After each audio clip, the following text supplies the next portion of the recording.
Yes, I know my Facebook people and I know my YouTube people, y'all probably gotta understand it's a copyright issue.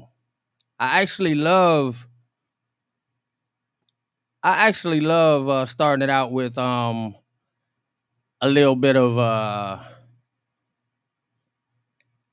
other people's stuff like the music I like to play, the church music, the gospel, God's music. But they don't want it to be played unless they're getting paid. So, copyright. So I got to start it, as always, with my own stuff. I know it sucks. But hey, like and subscribe, man. Thank you for joining the podcast. And I'm going to tell you what we're going to do. I was looking at I want to listen for the people on TikTok. Obviously, listening, it won't do you a lot of good. But I want to listen to the interview that Trump did with this national journalism, black people. What it is, a National Association of Black Journalists. Wow. The thing I will say about Trump, nobody can take this away from him. First of all, I'm gonna say thank you, Lord God, for another day. Thank y'all for joining the people of the people. And we just talking. Scott Dog, what it is, Christy, Ronnie, Rose. Man, one thing about Trump, the man willing to go anywhere. Anywhere. I'm talking about bold with it. And so I watched this interview and it was like right off point, on fire, like deep in woo. He stepped in like, oh, it was on and popping. And if you gave the interview a full chance, I gotta tell you, if you listen to a couple of snippets, it looks bad. But if you listen to the full interview, it is great. You can actually get a little bit of popcorn, actually. So for my people on YouTube, Facebook, Twitch, we're gonna see it. If you will, on TikTok. If you want to listen, that's what it is. And you can make a comment on it if you already watched it. But man, I loved his responses. Christy know what I'm talking about. Christy, did you see the setups? Did you see that? Would you say it was rude or not? I saw a lot of comments. First of all, we're gonna get into it like I always like to do. Crown Dion, a ballad to America. You want some good music? Download your boy. That's me. Yours truly. Wrong here. We have gone over a cliff in America. In America, we don't worship government, we worship God. You still need help from the boss. Sitting here talking with Stubbs, man, about Snap Squad. Status of the country, and it's a sad thing. Preach. It's crazy because this was looked at as the godly nation. That's right. The land of the free, the land where Martin Luther King had a dream. But what's going on? Preach. Mothers depending on pantries, families depending on pantries, the education system that is failing. What's happening? It's a broken environment. Very rude from the get-go. It's crazy when even revolutionaries and I'm talking about on the people in our community. I'm ready to get right to the end. Acknowledge, talk about it. What happened? What's going on? Oh man, I really As I hit the blunt, I'm like, dang, America. For one, it was a good thing that you see the panel of people, and I was actually glad to see a friendly face, Harrison Faulkner. But I'm thinking like this. I mean, let's listen to some of this. Let's listen to some of this. It's like, I first of all, it made me think of the Liberty Party. When he went and talked to Dave Smith, the libertarians, they were actually much. Given things as the way it is, when he went and talked to the crowd at Dave Smith, when they introduced Donald Trump, it was a lot of actual respect for the fact that he, as a Republican, had did something a Republican had never done before. Actually, my bad, a returning president. And so that was a really, really, really good interview that he did with the Libertarian Party. And Dave Smith, one of the first things he came out and said is, hey, we're going to respect the fact that he even came here. And that's something that no other Republican president had ever done. And so just on that merit alone, Dave Smith like straightened the people like right off top. Hey, let's not embarrass ourselves. Let's not embarrass ourselves in front of the world by disrespecting a former POTUS just because we want to get credit for disrespecting a former POTUS. So it was really, really ironic to see to see this. Me myself, and I'm just thinking maybe it kind of makes sense. As a, I know a lot of people don't want to hear the black and white side of it, but coming from the advances. Thank you, Jersey Girl. What's up? Mumbo, Trump is pretty weird. That is the key word of the day. So at least we know you're watching and you're doing what you're told to say. Weird is the new word for the Democrats. But anyway, and so you're watching this thing, and I'm saying to myself, wow, as a black guy, you have to actually, I hate when they try to make it look like Trump saying something bad when he isolates, that word. As a black man, I understand that certain things are solid and certain things further the black community in certain ways that other things don't. So him going to see the National Association of Black Journalism, I'm thinking to myself, that has to be a good thing. Hold on one second. Teddy Talk. I'm pulling you up, Teddy Talk. This is a conversation, my brother, but let me finish my introduction, and then we'll see what you got to say. Gerald Anderson, the same for you. Wait a minute, 1 second. They went away. Maybe I did something wrong. All right. Yeah, and so I'm thinking, and to me, I'm like thinking like this has to be good. This has to be good for my community. This has to be good for other young kids, that looks like me coming up, who wants to be journalists, who wants to be a Harrison Faulkner, who wants to be give me a black journalist, anybody, I don't care who it is, besides Don Lemon. And so who wants to aspire to be something other than a basketball or a football player or whatever the best other sport is. And so I'm thinking this has to be a good thing. I mean, it can't be bad. As bad as they tried to make it look in the news. YouTube. That's right. Deja vu, what it does. So I'm thinking like, as bad as they tried to make it look in the news, Jersey Girl, it was a good thing. I'm telling you it was. Shows he is, yeah. He's willing to take the fight anywhere. He's willing to talk to anybody. But more than anything, he's willing to do it knowing he's going into a beehive or, in this case, yeah, I'm going to just leave it at that. And so, wow. And so I watch it.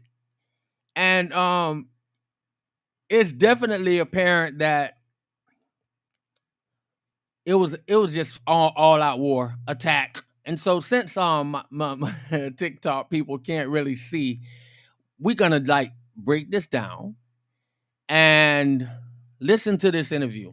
Listen to the very start of this interview, and I'm gonna stop it after the start because there has to be a conversation on just the simple start, in my opinion.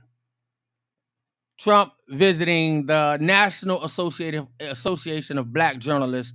And I'm thinking to myself, like I said, this has to be good, even on the advancement of our own efforts, of our own purposes, of our own media, of our own strength, of our own black love and excellence, of our own black power, of our own black economic development.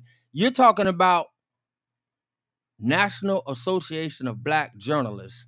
and they're actually spitting on an occasion where the former president has come to sit down. Even if Trump wasn't the former president, this would have to be a good thing. It's Donald Trump. Come on, man. To schedule a Q&A either in person or virtually in September. As journalists, we use opportunities like these both to inform our reporting, but also to help voters understand the choices that they face in a consequential and historic election year. NABJ has partnered with PolitiFact to fact check this conversation in real time. You can access that feed on social media using the hashtag. By the way, I mean, how often does that happen? NABJ Fact Check. Again, the hashtag is NABJ Fact Check. We have a lot to get to, and we do not want to waste any time. So let's bring out the former president of the United States, the Republican nominee for president, former President Donald Trump. Get your popcorn. She wastes no time. Here it is.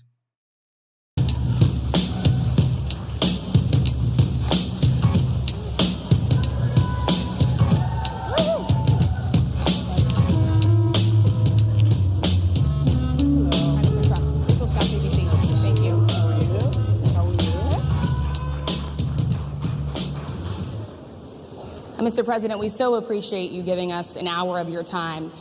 I want to start by addressing the elephant in the room, sir. A lot of people did not think it was appropriate for you to be here today. You have pushed false claims about some of your rivals, from Nikki Haley to former President Barack Obama, saying that they were not born in the United States, which is not true. You have told 4 congresswomen of color who were American citizens to go back to where they came from. You have used words like animal and rabbit to describe black district attorneys. You've attacked black journalists, calling them a loser, saying the questions that they ask are, quote, stupid and racist. You've had dinner with a white supremacist at your Mar-a-Lago resort.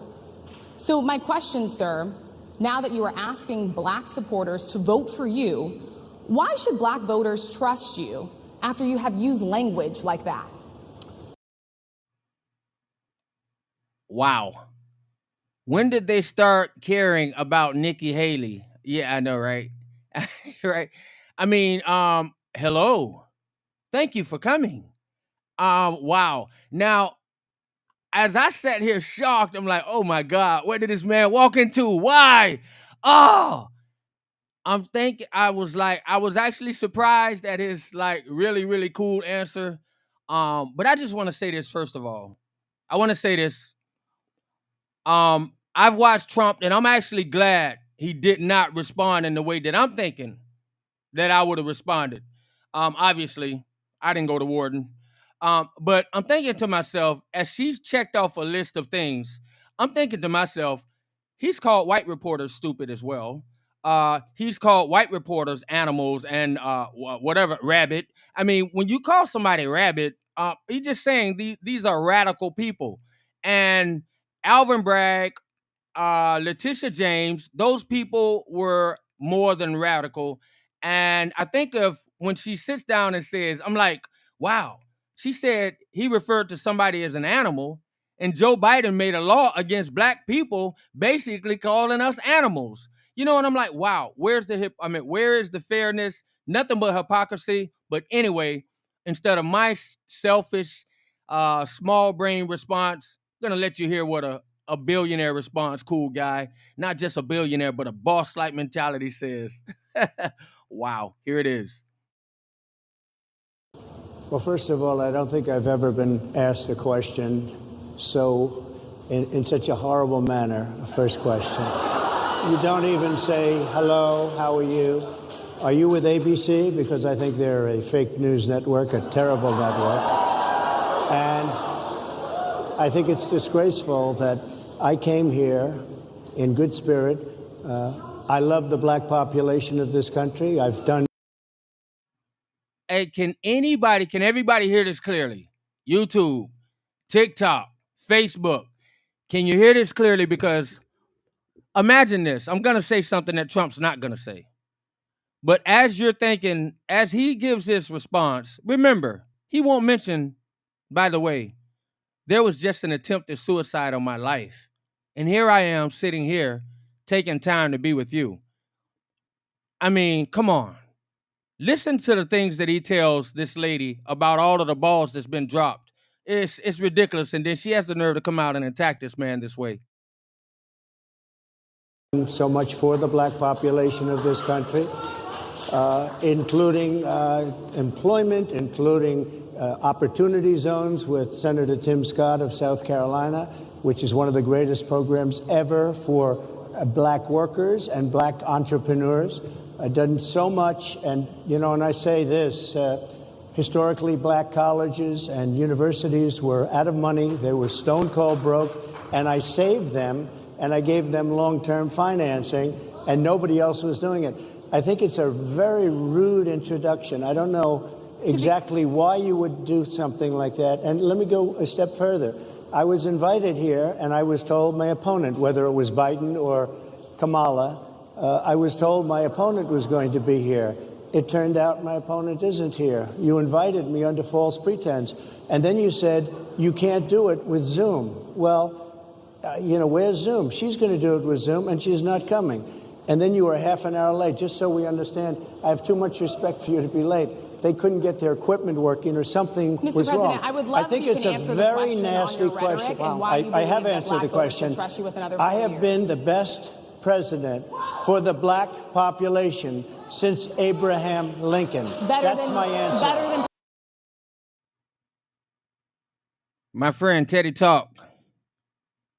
Welcome to the cast, my brother. I appreciate you being patient. Gerald Anderson. We're gonna let Teddy Talk say what's on his brain. I don't know if you got something to say that's based on the program, but welcome to the feed. How you doing, man? All right, Teddy Talk might be gone. Gerald Anderson, what's going on? You with us?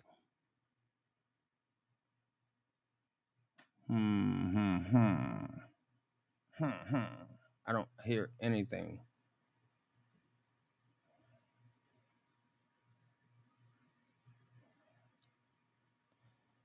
Is it me? Okay, well, I can't hear you guys, to be honest. To be totally honest, I can't hear you. I don't. I can hear you now, Teddy. Hold on 1 second. I actually oh yeah. Well, I want to make sure that everybody can hear you. So I'm trying to hook you up to a speaker. How you doing, brother? What you got to say about that, man? I don't know if you're for Trump, or I don't know if you kind of been watching, listening, independent, don't know what you're gonna do. Yeah, man. So how you feeling about it?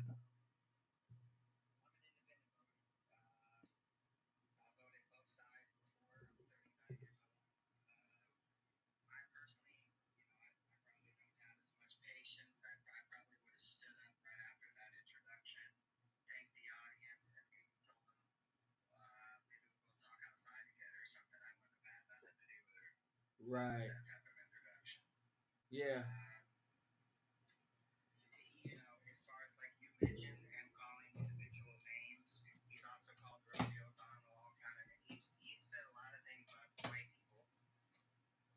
Right.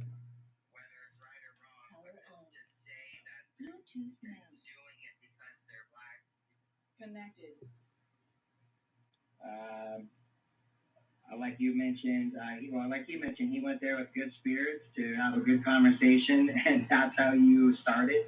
Right. I don't know in any.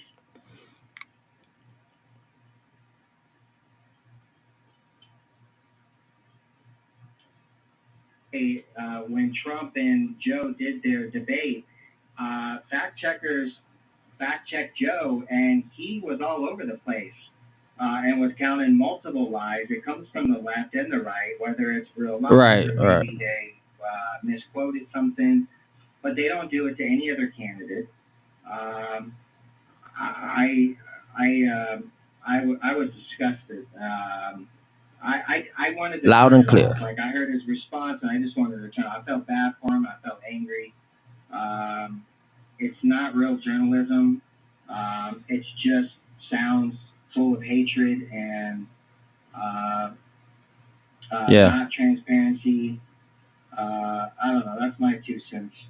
What's up, Gerald Anderson? I think that was more than 2 cents, man. I'm gonna give you a little bit more than that, Teddy Talk. That was more than 2 cents, and that was a good 2 cent, brother. That was a good 5 cent. That's more than 2. You spoke your mind. Gerald Anderson, what's going on with you, man? Everything's good. I think I'm independent too, but I think I'm leaning toward Harris this time. Okay. It's not a color thing. I know that's what everybody want to lean toward, but it's more like now to me it's more classism. It's not really the poor against the rich, and it shouldn't even be there. When that's really the position we're in, a lot of the people that's actually following him are a lot of poor people that never go to his properties or anything, and he really don't have anything to do with those people. I've actually been to a few of his properties, and they actually are pretty nice, but you don't see a lot of those people that you see in those rallies. You don't see any of those people, which is kind of strange to me. But I think he handled it as wrong. He should have went in there and just listen to the question and not even just develop a way to not try to even fight. Just okay, all right, I'll think about it. Just pause a minute and then gave an answer. Don't even name the name callers. Just eliminate them. Just don't even do it. Because if you know they noticed what they wanted, so you gave them what they wanted anyway. Okay. He actually kind of said it. He kind Or of did he name call? I'm sorry. Go ahead. Sorry. No, I'm trying to. You said you felt like he fell right into the trap. Yeah. See, I think if he would have just paused, okay, I can answer this, and just gave a little short, brief answer, and then with the DEI thing, that's the talking point used all over the place. Now What? Let me ask you this. A lot of people actually, a lot of people, and I appreciate the conversation, brother. But I want to ask you this based on something you just brought up. Why do you think that's a talking point? What makes you say that?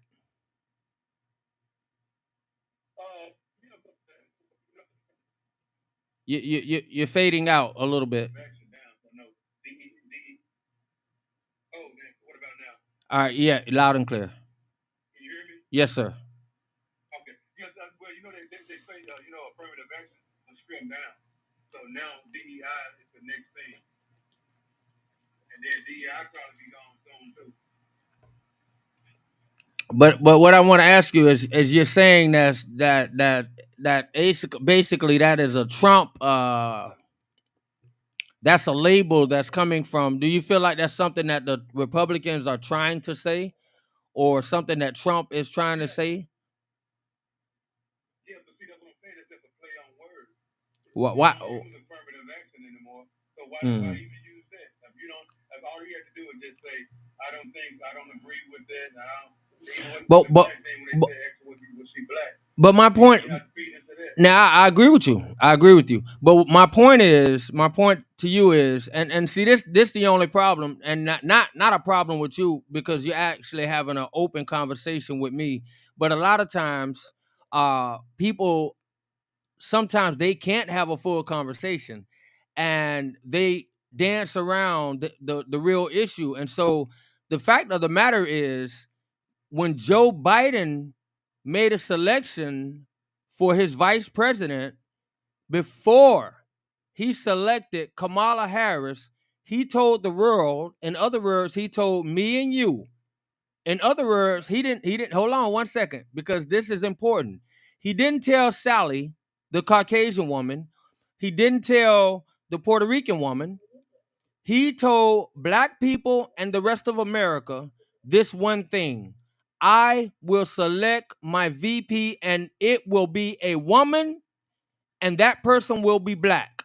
And when it came to other positions, as it comes to Karine Jean-Pierre, whatever her name is, it was the same exact thing, but you can also add the lesbian community. So we see these things that the Democrats do, and then we look right past it, and we look right past it, and we ignore it, and then we try to, a lot of times, not we as in you personally, but the Democrats are professional at looking at something, looking past it, ignoring it, and then if Donald Trump or the Republicans do something almost that looks like it, they'll call it out. But it is Joe Biden who called out Kamala Harris as a DEI hire by announcing to the world that my VP pick will be a woman and this person will be black.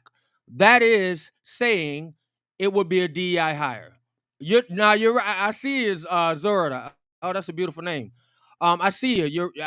That's definitely debatable, and people will get mad if I say that. And so, but she is on record. I understood exactly what Donald Trump was saying because she is on record. Excuse me. If you look up her old interviews, and you got to look it up, real fast before they get done whitewashing everything. But look up her interviews before she was running for senator of California, in California.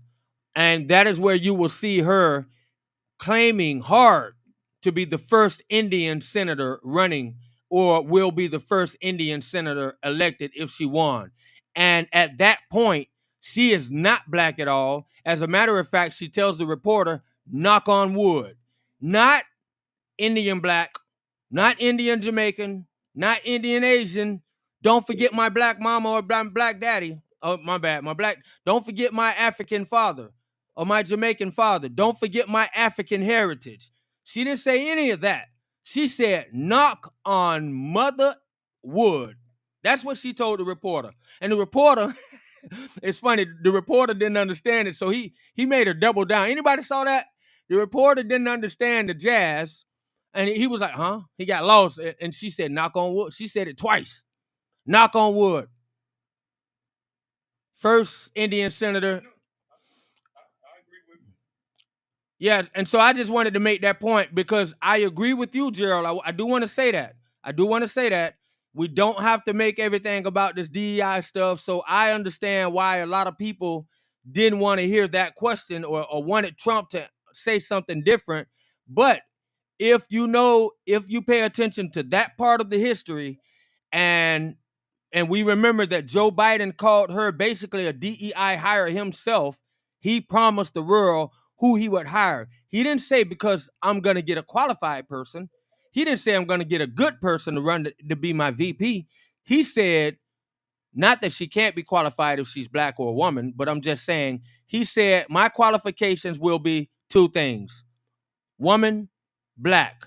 When it comes to my White House press secretary, it will be three things: woman, black, lesbian. Come on, man. Those are not the qualifications of things. Look, I wouldn't go for it if Trump said it or nobody else either. And so I like to, we got to look at the real origin of it and not just talk about who probably is driving who probably hitting on it the most. All right, I want to get back to some of this interview. If you want to listen to some of it. Now, some people are right. I thought he answered it great. I thought it was important. I love the way. I want to say this real quick, then I'm gonna let you back in, Gerald. I love the way that he took a minute to let the crowd know. You say you didn't really like that answer, but the reason why I thought that answer was fair is because had he not said that, the people in the audience would not have known. Wait a minute. It's like, I come here, and like I said, he didn't even mention, man, I just got an attempt on my life. He said, I come here, you are 30 minutes late, and he look at the African crowd and say, by the way, I have too much respect for you people to be late. They were 30 minutes late. They didn't have their equipment right. They got us sitting. You got to see him on stage. He basically has to yell. People tried to make it look like his tone was bad. Well, if you see the stage setting, you'll understand they're about 30 feet apart, almost like it's COVID. And so also, it's like, that's the introduction, and then this is how you come at me. And so I thought it was fitting and fair for him to point out to the crowd, wait a minute, they're late. I come here on good faith and in good conscience, and this is how they start off. I thought it was pretty good. Let me read a few of these comments, and Gerald, it's on you then, and then we're gonna go back to the interview. Yes. It's pronounced Kamala, bro. Ah, it's pronounced Kamala, bro. Yes, okay, I got that now. I like the way you spelled the comma, and that'll help. That helps me. So it's Kamala, comma. Okay, Rich Rain, thank you. Point to that clip. When has Biden been interviewed so aggressively? Good comment, deja vu. Biden never gets interviewed aggressively. She was race baiting. Bidenomics failed me. Great question. I mean, great comment. And that's what I'm telling you. It was on and popping. Ranger. All right, Gerald, back to you, buddy. What you got saying?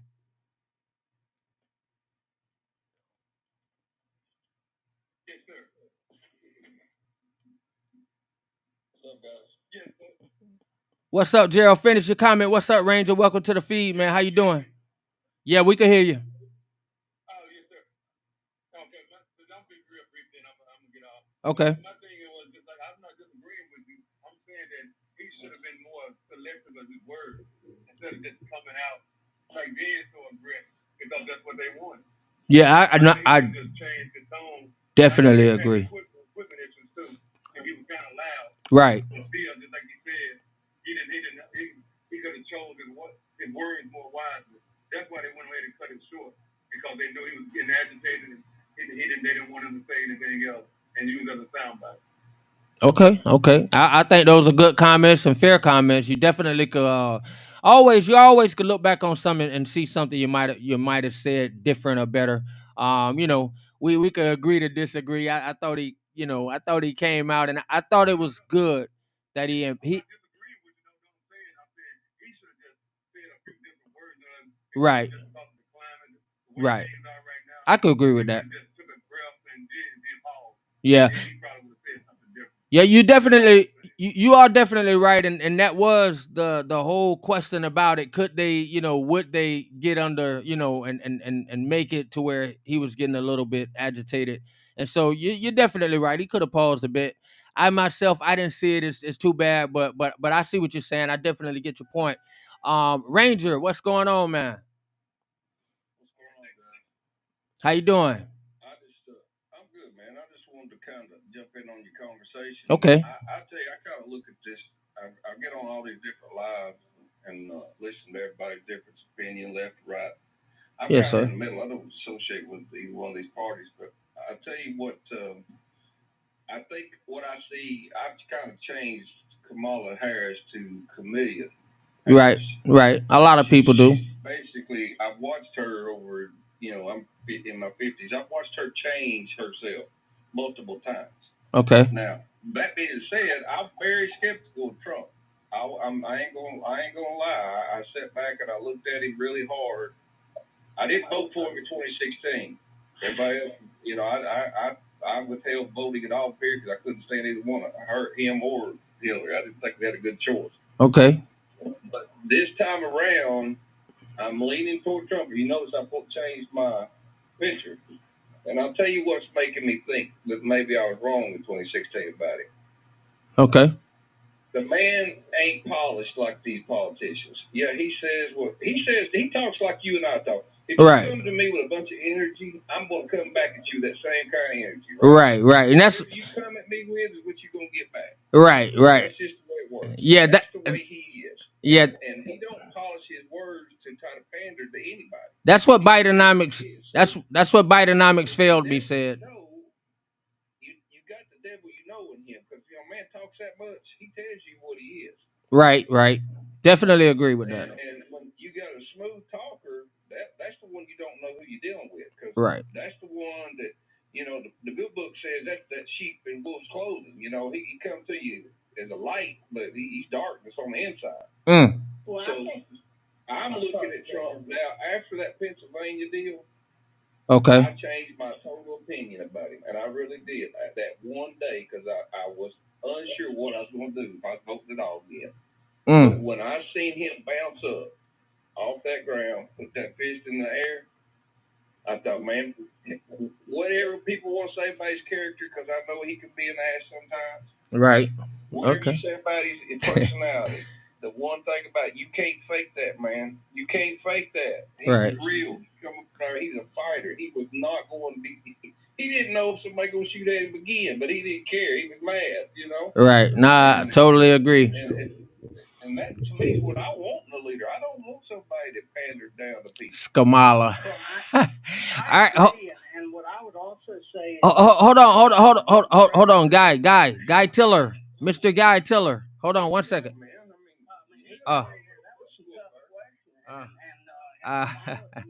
Oh boy, Mr. Tiller.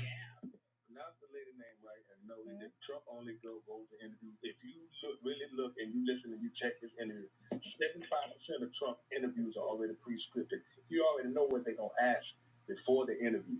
What are the not knowing anything? All right. Oh my goodness. That's all it was. They caught his ass off guard. Stop making excuses for this man. Why? Hold on. Bulldog. Well, hold on. Oh my goodness. I don't know what just happened.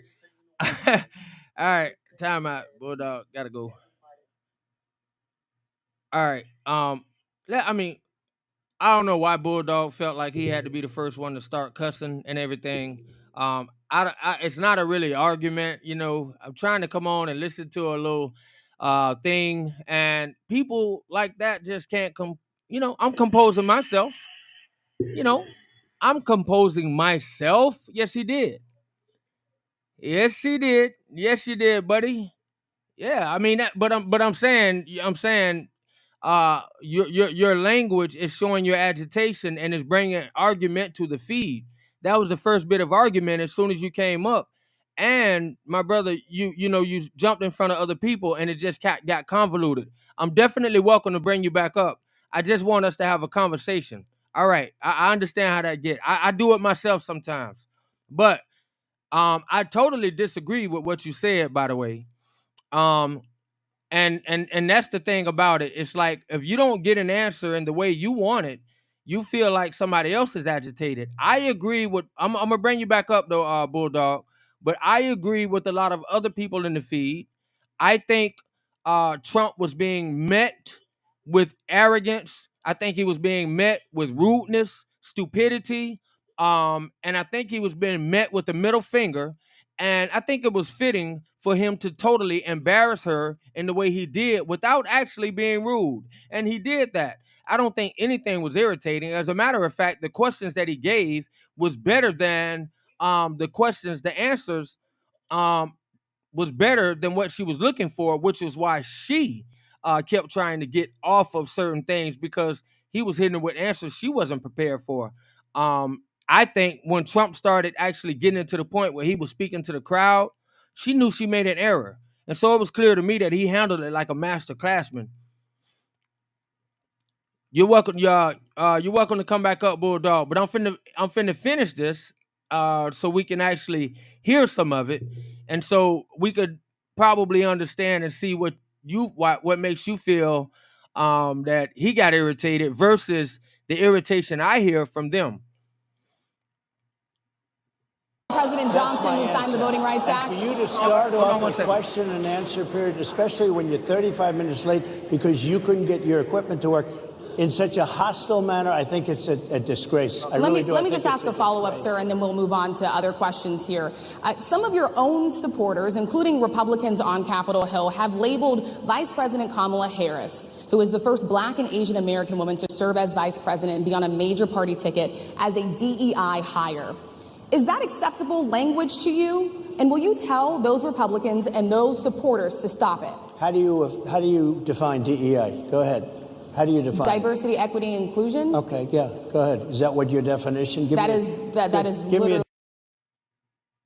I love it. I love it. I absolutely love it. You know, here it is. The Democrats are pushing all of these people to say these different things. They don't even know what it means. Oh yeah. You're saying the word, but that's not what he asked her. And it's so crazy. You got these questions and you don't even know what it means. But I like his answers, and that's why I mentioned what I mentioned about her being a DEI and Joe Biden actually qualifying her as a DEI hire himself. Trump didn't do that. Joe Biden did that. Joe Biden did that trying to impress the Black population, and he did that a long time ago, just like he named her border czar. So a lot of the stuff that Trump is being blamed for actually comes from the Democrat side of the board. Definition then. Would you give me a definition of that? Give me a definition of Sir, that. I'm asking you a question, No, a you very have to direct define question. it. Define it for me, if you I would. just defined it, sir. Do you believe that Vice President Kamala Harris is only on the ticket because she is a black woman? Well, I can say no. I think it's maybe a little bit different. So I've known her a long time indirectly, not directly very much. And she was always of Indian heritage, and she was only promoting Indian heritage. I didn't know she was black until a number of years ago when she happened to turn black, and now she wants to be known as black. So I don't know, is she Indian or is she black? She has always But you know identified what? as a black woman. I She went to a respect historically either black one. college. I respect either one, but she obviously doesn't, because she was Indian all the way, and then all of a sudden she made a turn and she became a black person. Just to be clear, sir, do And you I believe think, that I think she is somebody should look into that too when you ask continue in a very hostile, nasty tone. It's a direct question. Did I not just say that? People should look into that. Conveniently black. Sir, do you believe that Vice President Kamala Harris is a DEI hire, as some I Republicans really have don't said? know. I mean, I really don't know. Could be. There are some, and there are plenty. I know this lady right over there, Harris, is a fantastic person who just interviewed me at length, and we had a great interview, I think, and I heard you got very good ratings on that Well, interview. you told me it was the longest one of your life, so we had a good discussion. Look, I want to talk about why you're here today. I mean, it is not lost on us how divided we are as a country. And as you were coming today, we really got to see that we are divided along the lines of race, along the lines of gender. And there is this question of, in this moment where we are, why come here? What is your message today? My message is to stop people from invading our country that are taking, frankly, a lot of problems with it. But one of the big problems, and a lot of the journalists in this room I know and I have great respect for, a lot of the journalists in this room are black. I will tell you that coming... Yeah, I thought Trump handled I thought he handled it pretty fitting. And it goes back and forth a little bit more, but I actually was nervous.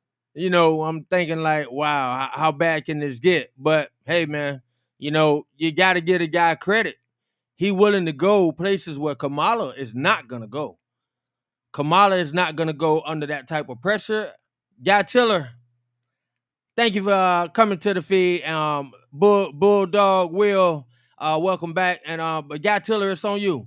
Just for a second, come on in. How you doing? Yeah, I totally agree. I mean, again, like I said, he stepped into the shark tank. Kamala hasn't yet even made an interview with the press to get grilled by any press. I mean, she could even go on CNN. She hasn't done it yet.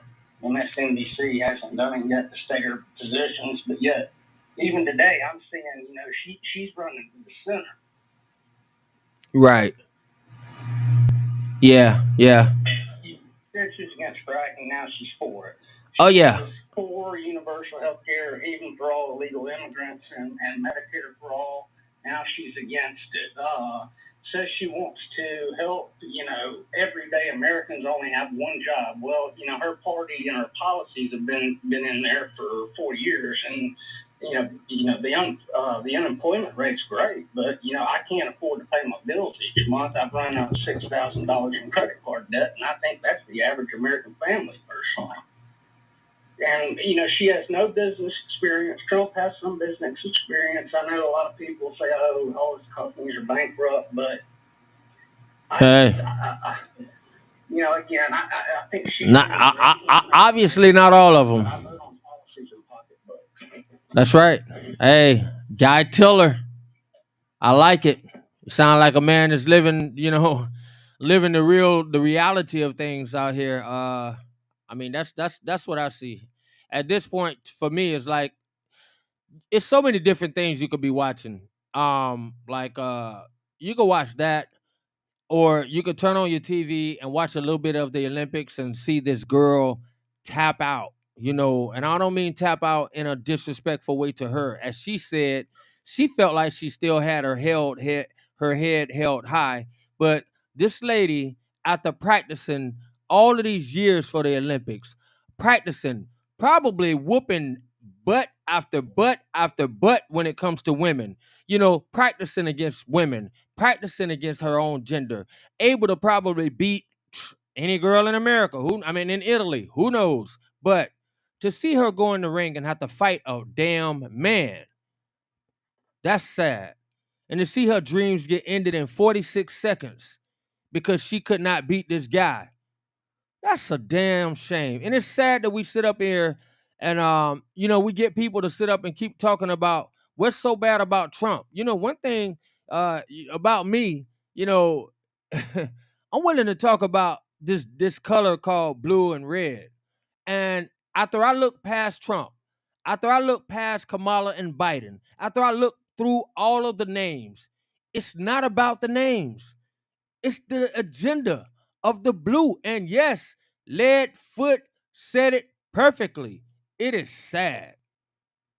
It's sad to see so many people who grew up in neighborhoods like mine. People that had the Democratic, we grew up in these type of areas. And now we get these people, thank you, Patriot Dad. Now we get these people that actually grew up in busted communities, actually grew up complaining about how bad the government is to us, complaining about how hard it was for us, understanding that we were in disenfranchised communities. And now, because of some hate for one man, we're willing to continue to vote for it for 4 more years? Are you kidding me? Like, is that where we're at? What kind of integrity is that? How you look at your kids in your face sometimes? Man, some of you just need to really check yourselves, get a grip, and say, hey, it's bigger than Trump.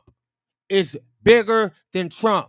Whatever you're scared of about Trump, he only has 4 more years, by the way. I don't know what happened so horrible in the first 4 years, but as it stands, I'm not a conspiracy theorist, by the way. I don't mind being called one. But if the Democrats win, that could be danger for Republicans. Could possibly never win again. By the time they get done with by the time they get done with it, New York for Kamala. I'm willing to talk to anybody. Come on up, Stephen. But there's some other people going to speak a word before you. Yeah, man. Thank you, guys. Thank you. What's up, New York for Kamala? Maybe you can help us understand how you doing, my brother, today. Okay. I heard you. That's what I just said. New York for Kamala. That lets me know that I make no sense to you, and so I asked you how you was doing, and welcome to the feed. And you coming up with the type of energy. Hold on. See, you coming up with the type of energy that the girls came with. Okay, well, if you so straight up, why you can't handle Donald Trump being straight up? Why you in your feelings about Donald Trump? Man, y'all guys are trip. Get off of here, man. Yeah, whatever. What you mean, whatever? Let's get to that. I'm talking about a vote in politics right now, my brother. That's what I'm talking about. I'm talking about a vote that's going on in the country, my brother. And that word pedo won't be on there.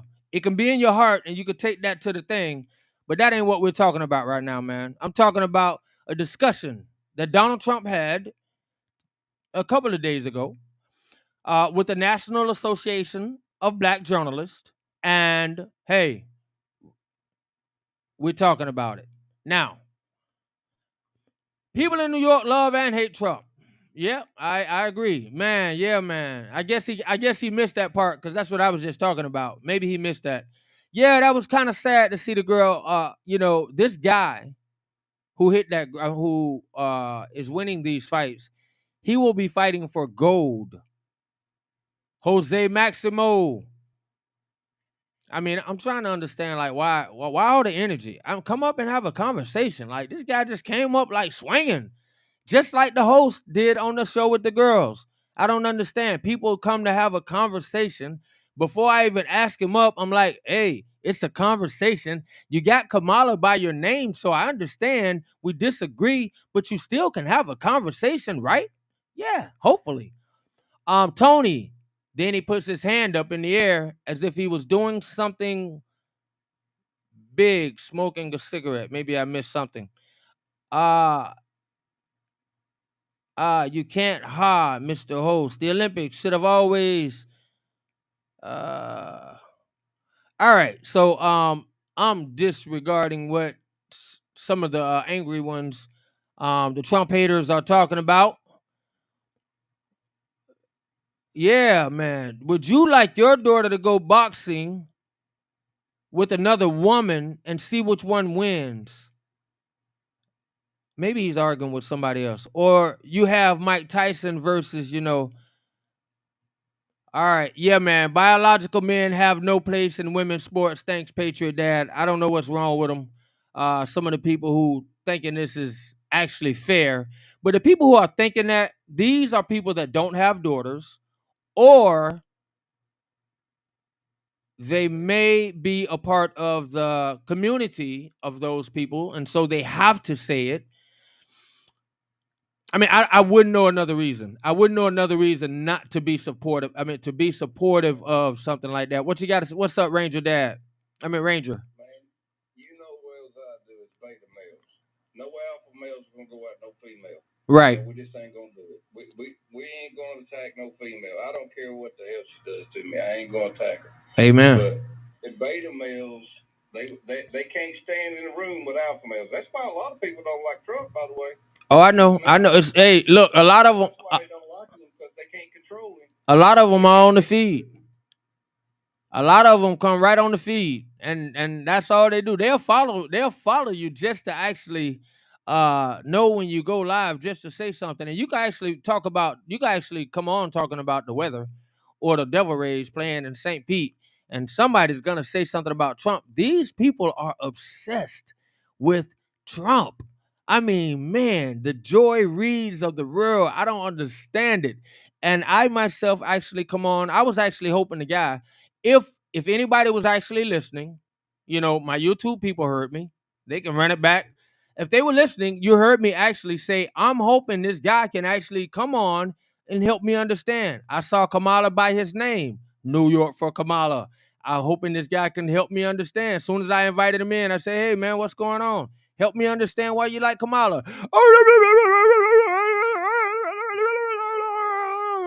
And if you don't know who you vote for, then you ain't black. That's all I heard. They're like, no, hold on, man. Gee whiz. I invited you up to conversate. What happened? Gee whiz. I don't get it. Like, wow. Thanks, man. Thanks, Tony. Yeah, man. It's like, gee whiz. It's like they always want to fight. And then when you start swinging a little bit better, oh, next thing you know, you're blocked for saying something hateful, or you can't go live, or it's this or that. It's actually really sad. And I understand, as bad as I hate to say this, I really hate to say what I'm gonna say, but when you understand the relations and things that's going on in the world, why so many women are actually supportive of more women, in other words, why so many women are actually disappointed in the testosterone of some of these men today, that's all you have to do, is you have to see some of these guys and see that they can't even get out of their own feelings anymore. And you know who see it more than anybody?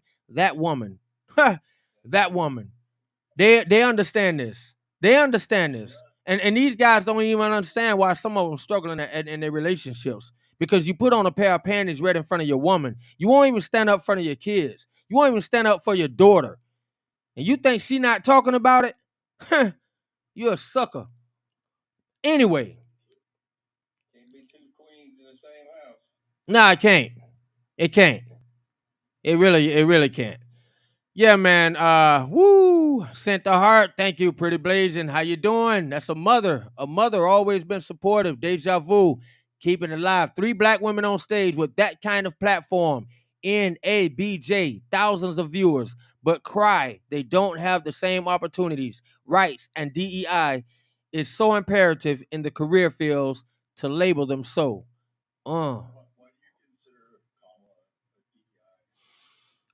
Why do I consider her that? Is that Steven? How you doing, Steven? Well, I'm gonna be honest. I don't. I'm. Oh, well, let me change that. I actually do, but I'm gonna tell you why I do. But the reason why I said I don't is I wanted to say I didn't label her that, but now that a certain person qualified her as a DEI hire and he went through with his words, I would have to say when she was on stage running for president, she had no votes. She was almost rock bottom, and I'm not knocking that. She's much smarter than me. She's gotten much further than me in life. I'm just saying as a presidential qualifier. That's all. And so she was at the bottom. She was I don't want to say a laughing stock, but she was bad. Joe Biden comes out. Hold on, Stephen. Hold on. Let me answer your question. Joe Biden, at that point, Kamala Harris was to me just another person running for president. I saw the Bernie brothers, who would have been my selection if I was voting Democrat, or Elizabeth Warren. I saw at the top.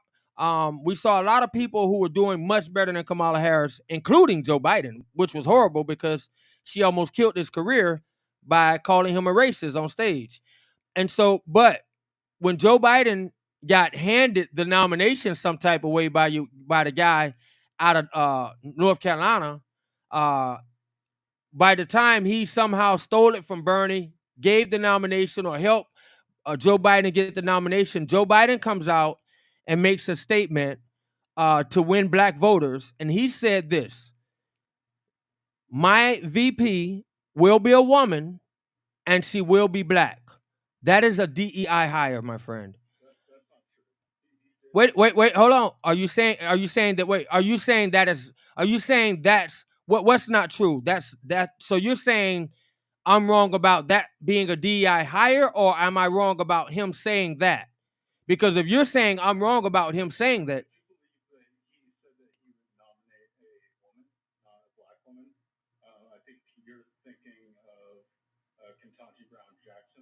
no.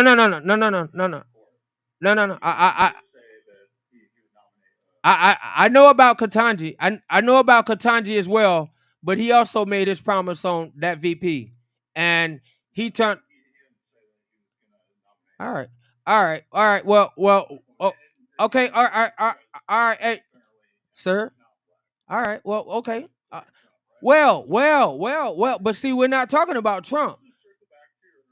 Hold on. No. We're gonna circle back to my answer. You asked me a question, and I'm gonna finish answering it because obviously I see where you're coming from. So I want to give you a detailed answer, and then I want you to also have, a detailed response. I'm not the only one saying, as somebody just said in the feed, she is. Even if you don't, that I'll take. I got my narrative on what Joe Biden said about her, and you can have your narrative. You have not proven that, and I didn't prove anything either. So outside of what I feel like Joe Biden qualified her to be, everything else in her qualifications, her being a border czar without doing any work, her offering no type of work. I see. Wait a minute, hold on. Did I give her the position, or did Joe Biden say that? See, what's gonna happen is you come on, you're asking me, and then everything I answer, you're gonna say no. And so what that means is hold on, wait. What that means, all right. What that means is you're being a typical Democrat. Oh yeah, well, yeah, but okay, but everything I say you're saying is wrong, and so you're saying it according to who? So basically, you're a typical Democrat, and if you say it is real, and if I say it is wrong, you don't have the media tonight, my friend. This is my media, so you can, I don't understand where you trying to get in, but you can't. This is not MSNBC, so you can't just line up and say, "Oh, everything you say is wrong, and everything you say is right." No, that ain't how this works.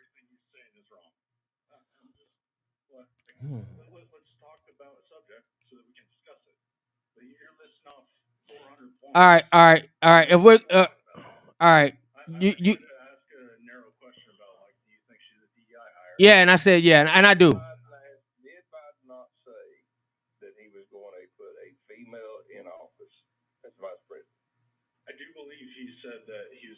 What do you call that? What do you call that? That's a DEI hire. He specifically said, I'm putting a female. He didn't say the best qualified person. Trump says, I'm going to put the best qualified person when he's asked that question. I mean, do you think J.D. Vance has better qualifications than Tom? No, wait a minute. Hold on. Hey, Ranger, could you hold on just for a second? Do you see how that just happened? I want to appreciate you, Ranger, for a minute. I want to really appreciate you for a minute. But see, and that is how it goes. That is how it goes. I don't know if anybody else saw that. But see, when Ranger said exactly what he said, you shut up. You STFU. You know, I can't stand people like that. You know, and then everybody, it's all in the feed. But as soon as I said it, all he wanted to do is cut me off and be rude. You know, and that is the typical mindset of the Democrat apparatus. If he is black, I can tell him anything. Even though he is a host, I can come on here, control the narrative, and drive the conversation. Ranger came in and he said almost exactly what I said, and this guy had nothing to say. As a matter of fact, he put his tail between his legs and switched the subject. Ain't that something, man? That's a shame. That's a shame. Go ahead, Ranger. Man, you right. I'm just backing you up because you handling it just fine. I'm just enjoying it. I'm laughing. Yeah, I mean, it's really sad though. It's really sad. And I'm looking at a lot of the comments in the feed, and they were basically saying the same thing, calling out the qualifications that he put on her. We didn't put them on her. I didn't put her in a box. I never put Kamala in a box. I don't know anything about that girl. I don't have. It's not. It's. Here's my thing. J.D. Vance said it better than anybody. Said, when Kamala questioned his Thank you, Tony. Vice President, he was like, lady, I served 4 years in the Marine Corps. I put myself. Thank you, Patriot Dad. Went to law school. I built a business. He told you why he's qualified to make, to sit in that chair. To me, there's no comparison.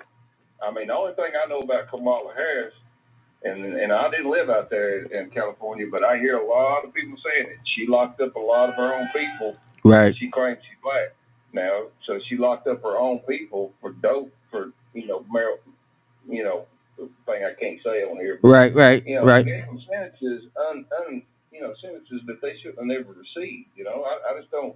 I don't understand it, man. I'm not a black man. I'm a white man, of course. But I would be mad. I could understand why any black male would be upset with the way she made these changes, because she went from locking them up, and then I don't know. You tell me. Did she not? This is what I've heard. This is rumor, but I heard that she not only locked them up, but gave one guy's got a video out there that she gave him a life sentence, and he got out after like 7 years. She proved him innocent. Yeah. And had it back. Yeah. The state and didn't allow it to come out. And then I heard she held some black people in jail and then used them for labor. Yeah. For California. Now, I don't know. That's just what I'm not from California, so I don't know if that's true or not. All right. Well, I've definitely heard those reports. Lula Bell Davis and Chad Jeremy, thank you for joining the feed. Texas Tornado said that's a true statement. Tony said that's correct. I definitely heard, as a matter of fact, that was part of the debates in 2020 when Tulsi Gabbard smashed her on stage and brought up those same facts. And and even further than that. Well, I mean, she's not part of the pit. Well, that's a good thing. Well, I mean, Chad, you got to understand why she flipped from the Democrats. She understood the same thing that just happened to the Democrats. See, that's the funny thing. This guy, K for New York for Kamala or whatever his name was. The Democrats have been. He's gone, but I'm just saying the Democrats have been talking about Trump and the Republicans taking away the right to vote, the right to vote, the right to vote impeding on your vote. Blacks can't get licenses and blacks can't get ID. No. Listen to me for a second, my friend. What I'm saying is that was the big threat that was supposed to be from Trump. But right before our very eyes, what did the Democrats do? They did the very same thing to the Democratic voters of America. They took away their right to vote. They gave them a selection. And so huh? Thank you for your service there, brother. Yeah, man. Thank you for your service. Appreciate it. Yes. Marine Corps. Okay, that's what's up. But I tell you this right now. Okay. If our vote gets stolen again, everyone on this panel is going to be left alone because I'm going to be gone. I promise you that. Yeah, we know that they've already. Are you going to fight? Are you going to fight them? You going to fight them? You going to bring all this crap up again and fight? Like do what? My friend, you kind of. Gonna be gone. All right. Well, thank you for the comment, my friend. Lula Bell, how you doing? I'm hanging in there. I was going to say that we know that there's some very serious nemesis out there for Donald Trump. Yeah, He's man. already demonstrated how far they'll go, and I don't think that they're not finished. They're not finished. They're going to come back at him because they are. Oh, let me see that shit again. I promise you. I'm a grown man. I say what I want. But can you not interrupt? Yeah, Chad. We let everybody talk, Chad. Definitely. We definitely grown. I'm trying to have a conversation with somebody, but okay. Oh yeah. Yeah, I think he was talking to somebody else. He was just thinking out loud as he was talking. Go ahead, Lula Bell. Go ahead, Mr. Davis.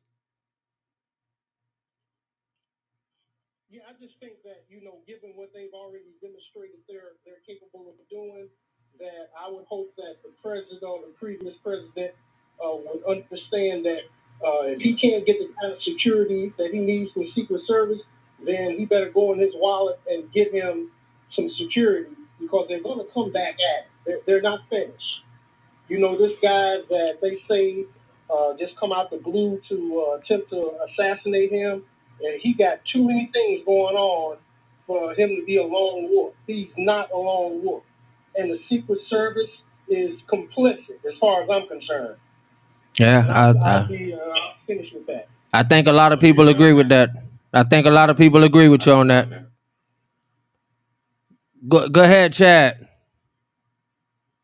I was the United States Marine, okay? And nobody ever tried to assassinate me. All right. Okay. But when I got out, I got a shot in the back. And they had to pull a bullet out of my arm. That's from civilians. All right. From and I have actually 6 bullet holes in me. Okay. Well, that's just what do we call it? Yeah, I don't really know. But it's okay, my friend. I appreciate the comment. Yeah, it's okay. You feeling good? I've had one too many, all right, and I've had one too many bullets in my body. It's okay, buddy. It's okay. Hey, you made it home. Thank you for your service. That's what's most important. You made it home, my friend. How about that? We celebrate you, my friend. Yes, sir. Yeah, that's right, man. Nah, man, it's all good. It's all good, brother. It's all good, man. It's a beautiful day. Yes, sir. Hey, I'll tell you, I want y'all to think about something, man. Mm-hmm. Think about something with me. And I'm not a conspiracy theorist neither. Okay. I was just sitting there thinking while y'all were talking about the assassination attempt. Mm-hmm. let's think back through history. We've had JFK Jr., his brother, right?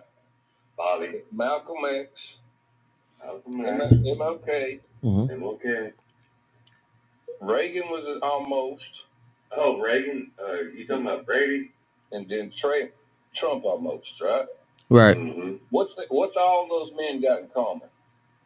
Not a damn thing. There's Well, I can tell you what I feel like you're talking about. All of those Yeah. men went up against the global power system. Right. And most of them, the two that I like that you named that really stick out to me is the one that didn't make it, actually. Obviously, Kennedy. But nobody, when you talk about Kennedy and Trump, the attempt on Trump, these were the only two that actually had something to do with going outside of the workings and working with the African community in specific ways. Not that Trump was so much doing that, but Trump is offering that same type of freedom to fight, like he's telling the people, fight for your country. Trump is offering that same type of, he offering a revolution to the people. He's waking people up. Whether people like it or not, no matter how they feel about Trump has definitely brought a revolution. I'm talking about like hands down. If you're still sitting down like wondering what the hell is going on, then you ain't wake. You ain't woke up, and you got to wake your eyes up. You can still be a Democrat and understand that, wow, these people have like really waged war on Trump as if he's a country. Like this guy's a whole different state. Like what the hell? And so it's been some eye-awakening things. And I think nobody, even when it's said and done, even Democrats are looking at this different, even if they're too stubborn for the moment to step out and get out of their own feelings. I think in another few years, especially if, another few years of Bidenomics or Kamala Harris, you won't even recognize this country. That's just my belief. That's what I think. Can anyone in this panel think about back in the 90s, the 80s, when everybody loved Donald Trump? Yeah. Everyone did. He was in the movies. Yeah, and I didn't know why at the time, because I didn't know why, but I that's what made me. That's the one thing I remembered when the hate fest started, and I'm like, wow, this is the guy that everybody loved, and so man, they whitewash in the media right now. By the way, you brought up when everybody loved this guy. Would you bring in a bigger point? Did I cut your point off? Go ahead. You brought up the 90s when everybody loved Trump.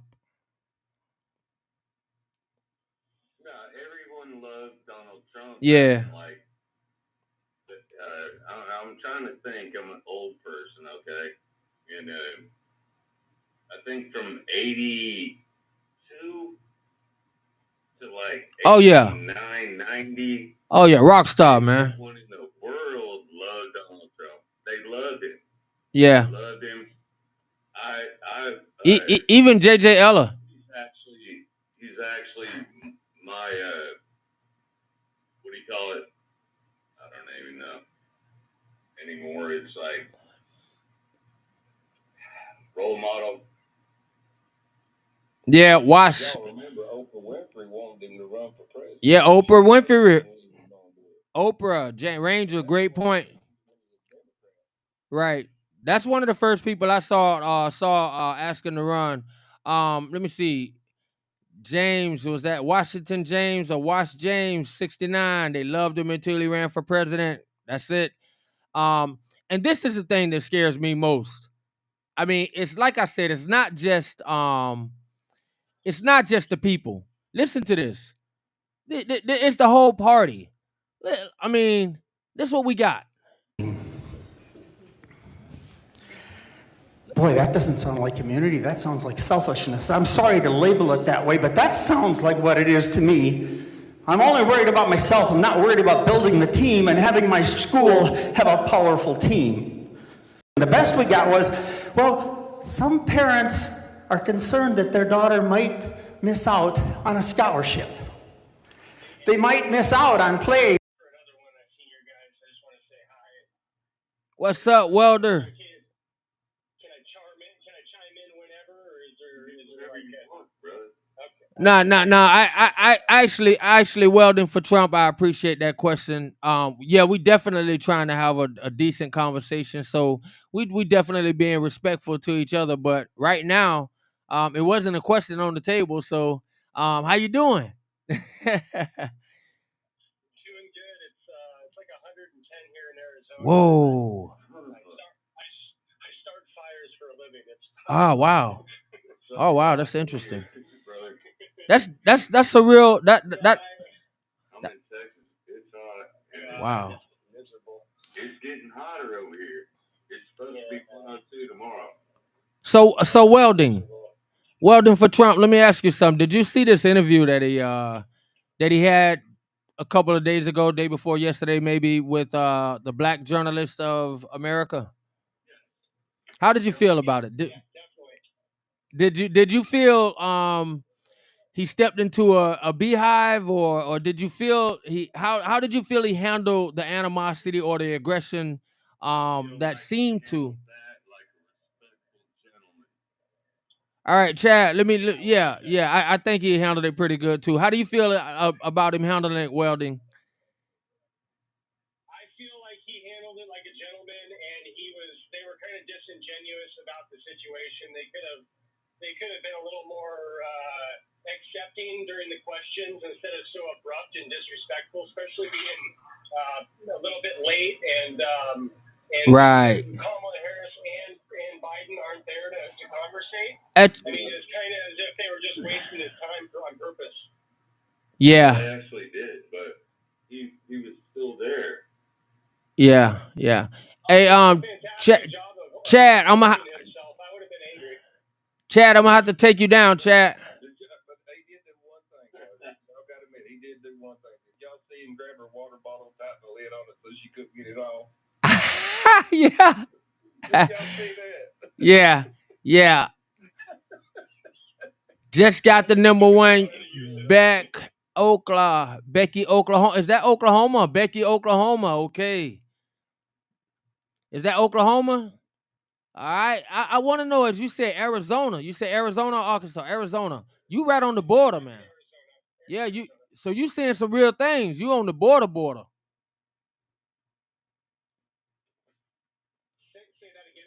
I say you're seeing some real things out there concerning the border. How do you feel about the border czar?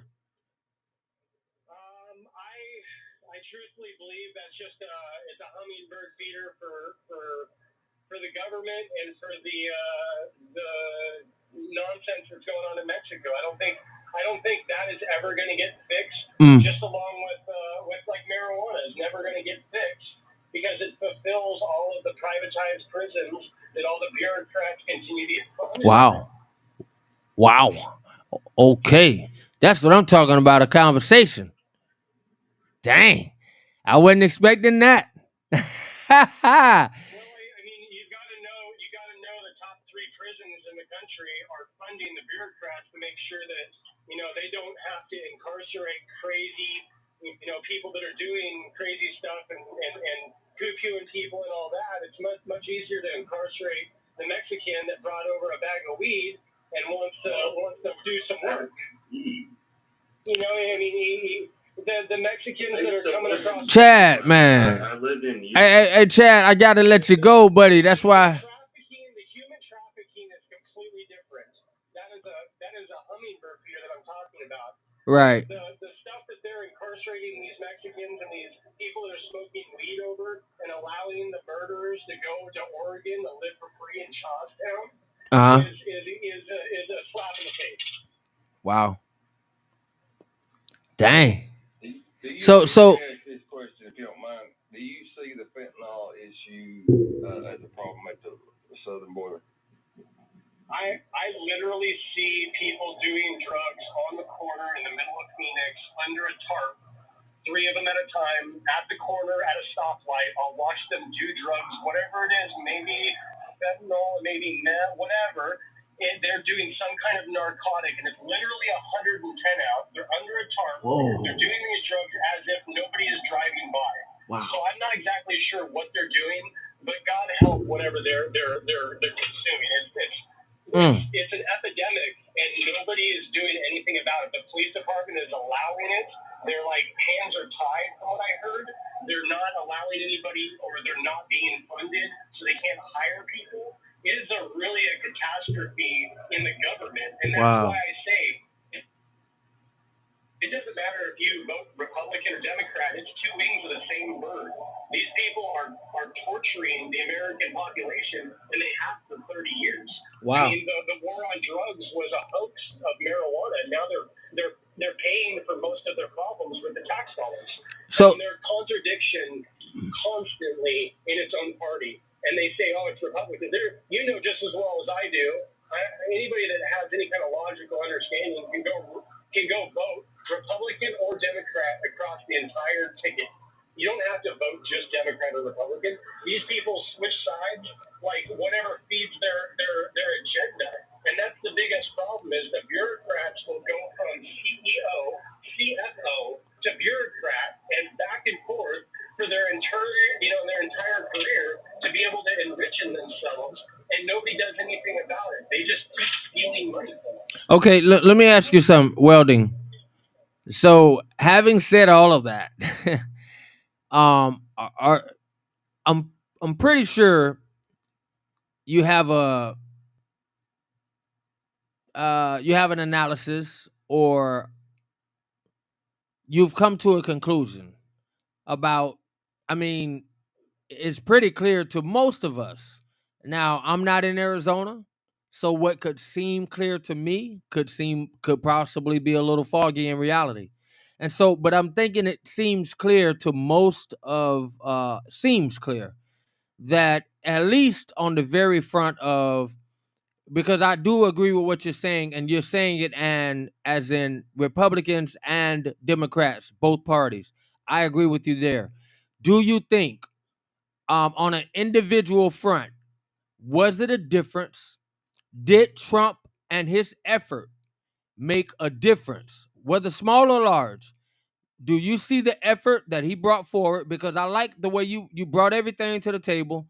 You said something unexpected, but that's good. I don't have a problem with it. And you gave all of us a different view. And so having that view, it still narrows back down to something. And so even with that information, and with how you see the border, having experienced it and all, do you still draw a distinction between the way it was between 2016 and 2020 and 2020 to 2024, or 2021 to 2024, from administration to administration? How do you feel about that? Well, I think the first thing that every American felt was the deductions and taxes, and what Trump is supposedly running on, and what he promises to the American people is that income tax is going to go away, and they're going to start using the tariff again as it was founded upon. That instantly, day one, the moment he gets hired, gives every American, no matter what color, skin type, girl, boy, lesbian, whatever you are, you're getting a raise at work immediately. If you're a person that's contributing to the best of society, you instantly say you got a $1,500 check that month. You're going to collect another $700 just because he's not taking any more income tax from people. Because the whole entire history of income tax was supposed to be for the 1%ers. And they continue to take from the bottom of the bucket 50%, and they force it upon us as if it's our job. And that day one, I believe everybody, just like we did before, is going to do a lot for us. In our normal everyday, we'll relinquish a lot of responsibilities and let the tides finally turn. All right. That's. I'll tell you something I do like that Trump did say. Okay. As y'all were talking about the drug problem that we got in the country, he's talking about actually, you know, you hear politicians talk about this, about close the border and all that, and I agree with him. I don't think we'll ever get it 100% closed. It's just too vast of an area to close off. But that being said, I do like what he has been talking about opening up places to basically have people treated for their problems. You know, so they're going to create places that people that are living homelessly on the streets. That the reason they're there is they have an addiction problem. They either have a mental problem or an addiction problem. That's the reason they're there. No person in their right mind is going to go out there and live on the streets just to be living on the streets. They've got an issue, and I think he has a plan, and he's the first one that I've heard that really come up with something that I think that might actually work. Because, you know, if we put them in one area, we can control what's going in there, so we can control the amount of, you know, you go to the local homeless shelter, the drugs are still getting in. Right. And you go to a jail, same thing. You know, so he's going to be able to control that in that environment and get these people some help. So maybe, now we're not going to fix them all, but maybe we might save 20% of them, you know, from this addiction. And I think that will be a big help for a lot of veterans. All right. I like it. All right. Can I say something real quick? MRC. Yes. I want to respond to something that Weldon said earlier regarding both parties being pretty much the same. And there's no question about that. Hold on, let me. What he described earlier was really a criminal operation. That's what he described. In so much as, are you familiar with K Street in Washington, D.C. and who operates on K Street? No, not myself. I'm not. No, sir. No, sir. But I can see it. Well, on K Street, that's where the lobbyists have their offices. And as you should know, the lobbyists are the people who put money into the campaign coffers of the various elected officials. Yeah, we kind of fund their campaigns. They also write legislation. Yeah, The average person up there wouldn't know how to write legislation if their life depended on it. Much of the legislation that you hear being brought forth is being written by lobbyists, and they pay their particular congressman, senator, etc. The higher up the ladder you are, the more you get as a elected officials. I call them what they are. Right. I call it the whole house, and they the whole. Right. Now let me say this. I want to invite in and thank Taryn. Did I say that right, Taryn? Maybe I didn't. Miss Kaufman. Yes, it's Taryn. Yes. Oh, I love it. See, I love guessing on the names, and I knew it. Another good one. Boom. Taryn, how you doing? Great job. I'm doing great. All right. Well, how you feeling? We've kind of jumped around. I was just asking Welding. It may have been Welding, but you know, we previously started out talking about the meeting with the Black Journalists, National Association of Black Journalists. Some people felt that meeting or interview went really well. And then the last question I asked, I think it was Welding for Trump, or no, it wasn't Welding, but somebody was saying they lived in Arizona, and they felt like there was no difference whether you went Republican or Democrats when it came to immigration. And I asked, or it seems to me that most people are under the assumption or the conclusion that the border was ran better under Trump administration versus what we've just seen for the last 3.5 years. What do you think about that? You can say how you want to vote if you want to. If you're voting for Kamala, help me understand why, possibly, especially being that you're a woman. I'm looking for women to help me understand why or what it is they are gonna support about Kamala Harris. First of all, how dare you assume my gender? Oh my gosh, you're right. I'm second. I'm just totally joking. I am 100% a woman. All right. Just had to throw that in there. No, I am voting for Trump.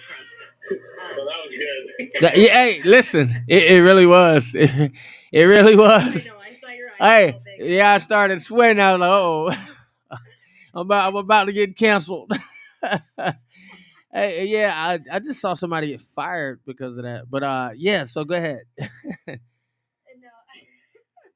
I know. I did think. I did watch that interview, and I think it's pretty par for the course given the way that ABC and some of the news sources have gone after Trump rather than looking at the main issues. They've kind of attacked him for different things.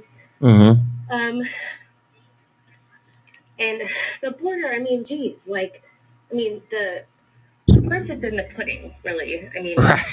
there's way too many people that are coming over illegally, and it's overrunning our resources that we need for the American people. Right. It's not that immigrants are bad. It's just come over the right way. Come over Right. the way that you're supposed to, and we can provide resources that are needed, but we're providing resources that are needed for the American people, and they're getting overrun. Right. Right. Well, that's it. Taryn Kaufman. I'm talking about said came in with a brutal joke, a nice uppercut, bam, bam. And then she settled it down with straight facts, straight logic. Brings me back to the root of the problem is we can badger back and forth about the border and to secure it or not to secure it. You blanked out for you blanked out for a little while. Yeah, are you? Pays them not to finish the project. Say it one more time. Sorry, I'm going through a bad area. Oh, okay. It pays not to finish the job.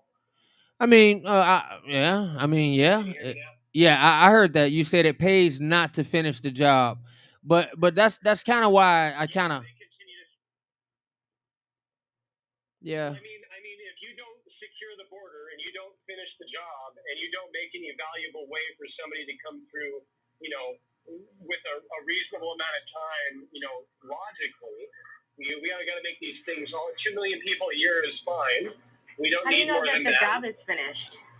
Well, the thing is that they've never finished the job because there's still a tremendous amount of border that's unsecure. Yeah, but that's They don't So, want to like, secure the wall getting all the way to the end, would that mean that the job is finished, or what does that mean?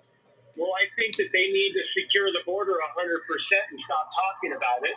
And then after that, make a way for the American people to have a competent amount. 2 million people is fine a year. Come over the border legally and do their paperwork and can come through. It doesn't have to be a 20-year process. And everybody can feel equal about the situation. We need immigrants. But the fact of the matter is they will not change the way this project is going. They will not finish it because it fills the prisons and it fills their pockets. These 3 prison systems bankrupt. They'll be bankrupt if they don't have this money. Yeah, but And this. American people are figuring this out. Well, welding. I totally understand what you're saying. I mean, coming out of a organization and programs that definitely look into things like this on a revolutionary side of things, I get it. But what I'm saying is the problem that you're naming has been around for a long time, and so all I'm saying is in regards to, do you think personally Trump would not have wanted to finish the wall? I don't think nobody will say that. And so, yeah, I think Trump definitely wanted to finish the wall. He yes. understood what I'm talking about, or Right. I understood what he was thinking. Right. And so, and that's what I'm. We need to be secure and not talk about this problem anymore. It's like the fact of No. marijuana. It's going to help the American people. It's going to help pharmaceutical. We need to make it not a Schedule 1 and not going to be the same, repercussion as methamphetamine or heroin. Wow. Katie Bear 128 said the Supreme Court stopped remain in Mexico. That's major. More money was going to Ukraine than our border in that bill. That is a fact. MRC, I'm gonna let you know right now. Do not waste your time or your energy. Do not cast your pearls upon the swine. You are wasting your time talking to that guy. He's a Trump hater, but in a conversation all alone, he'll tell you he would have voted for Trump if Trump ran a Democrat. So that tell you he's just a Democrat nut, right? Uh, that guy's just in love with just being a Democrat. He confessed and said, if Trump would have ran in the Democrat Party, then I would have voted for Trump. I'm like, dude, that makes you like almost the R word. Like, really? You ought to be ashamed of yourself. Get a paper bag, put it over your head, cut out the eyeballs so you can still see. All right, that's weird. Hey, I know, right? I know. Let me see. Pammy Ann. Oh, Pammy Ann. I'm a Republican. I won't vote for Trump. All right, Katie Bear 128. All right. Can I ask you a question? Sure. I was looking at the comments, and there's a JJLo 173 that said, "Why would a woman vote for Trump?" Go ahead and get.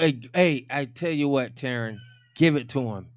And then when you get done giving it to him, then when you get done, I think it's like actually even more fitting for him to try to, not for him, but explain why wouldn't you vote for Kamala, because that's almost, it's probably just as many answers from that side. But go ahead, if you like to answer that question for JJ, and I can tell you right now, he's one of those haters. But like I said, he told me that he would have voted for Trump if Trump was a Democrat. So nothing's gonna satisfy him. But go ahead, give it a try. You don't think there are people who would vote for Trump if he was a Democrat? I know there are. Let Taryn. Yeah, let's hear Taryn give JJ an answer, because he's kind of still typing. Let her answer. So I want her to answer.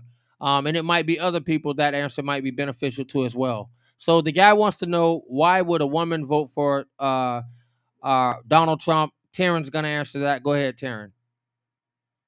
Well, first of all, I'm not just a woman, I'm a person. Ooh. I also belong to a family, and I want to keep as much money as I possibly can and not have money that are going to pet projects that are completely not transparent with some of the bills and the omnibus packages that are going within the state and the federal level. And mind you, I'm also a social worker and I'm a mental health therapist, so I see a lot of the things that they're advocating for that are like, oh, we need healthcare in rural areas. And caveat, I live in a town of 500 people. They say that they want all these things, but I don't even know what they're trying to do. Wow. We're not going to bring hospitals to little towns. Like, it's all about transportation, if anything, but we all have cars, but then they're pushing for electric vehicles and they're pushing for climate change. So all of those things are counterproductive, which forcing people to do things makes people want to do the opposite. So mandating things is absolutely ridiculous. So when they're mandating climate change things within, especially vehicles and appliances that are really expensive, it doesn't make any sense. You have to incentivize people without forcing people. Right. I get it. We want to protect the earth, but also mind your business when it comes to your family and your personal life. I'm a person that likes small government. I'm a person that likes freedom of choice. I like school choice. I don't understand the student loan forgiveness. I have a master's degree. I owe lots of money, but I also took those loans out knowing that I would have to pay those back. I mean, if somebody wants to give me money to forgive them, fantastic, but that has nothing to do with anything that I'm going for. Right. Because I also took those out knowing that I'd have to pay them back. Right. And I'm a mother of 2-year-old twins, and my twins, I want to make sure that they have the best life possible. And a lot of that has to do with smaller government, personal choice, personal freedoms. I think Kamala hasn't done a thing in the last 3.5 years. And suddenly people are going around and being like, oh, yeah, she's the best. She's nothing, not a thing. So I don't understand how people can actually look at her and be like, yeah, she's a good candidate. So I don't know if that answers the question, but oh yeah, I'm a mother, I'm a woman. Yes, I'm a white woman, but also, like, just because I'm white doesn't mean that I have any less opinion or any less importance than anybody else. and we're all important under the eyes of God. And yeah. I Hey, got one thing I do disagree with you about. What's that? Well, you said that Kamala Harris has done nothing, and I can't agree. I can't agree with it. And before you chop my head off, let me give you what I'm about to say. She has been running the government for 3.5 years. Barack Obama has. I think that Obama. I know that a lot of people are floating that idea, and I think Obama is helping her. But I think she has secretly been running the government. Oh, nah. She told us all that Biden had all this energy, right? That she couldn't keep up with it. Nah. Well, we know that was a fib. So now we know who's really been making decisions is Jill and Kamala. And I think Obama's been given influence, and I think the Clintons as well. But she has actually been the one. I mean, MSNBC has been saying that he's sharp as a tack and been doing all these things. So did they run the government as well? Well, what I'm saying that for is when we say she's done nothing, she's done plenty to give us a reason not to vote for her. But the good thing about that, Ranger, but the best thing about this one, Ranger, in her case, the guy JJ Ella came out and asked her specifically, kind of like, what's your reason as a woman for voting for Trump? And then I asked her to push on and say what would be her reasons for for not voting for Kamala. So her reasonings may be different from yours, and her seeing Kamala as doing nothing may be a little bit different from the way you seeing it. But I think both of y'all still saying the same thing. I'm agreeing with her. She did nothing to destroy the economy. Yeah. They're not saying the same thing. All right. How you doing, Malcolm?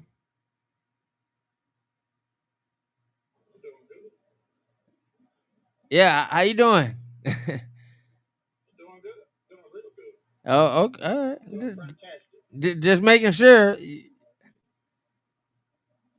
You got anything? Let me say something real quick. Go ahead, Lula Bell. If you're voting 90 plus percentile for a particular party, are you voting for the party or are you voting for individuals? What does that demonstrate? That means you're voting for the individual. If you're voting 90 plus percentile, you're voting for an individual? Well, all you got to do is look at some of the things that some of the Democrats supported under Joe Biden 90% of the time, and we're gonna see that. Talking about the people, not congressional members. Okay. Oh no, yeah, that's definitely voting on a party.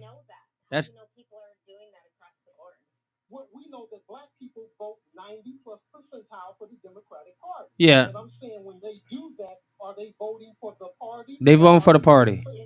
For the party, definitely. Suggest that the individual doesn't matter when black people vote. They just vote for the Democratic Party. Well, that's why I said it's not about Trump and Harris. Well, those principles are changing. What's that got to do with the Democratic Party? You know what a principle is? Yes, I do.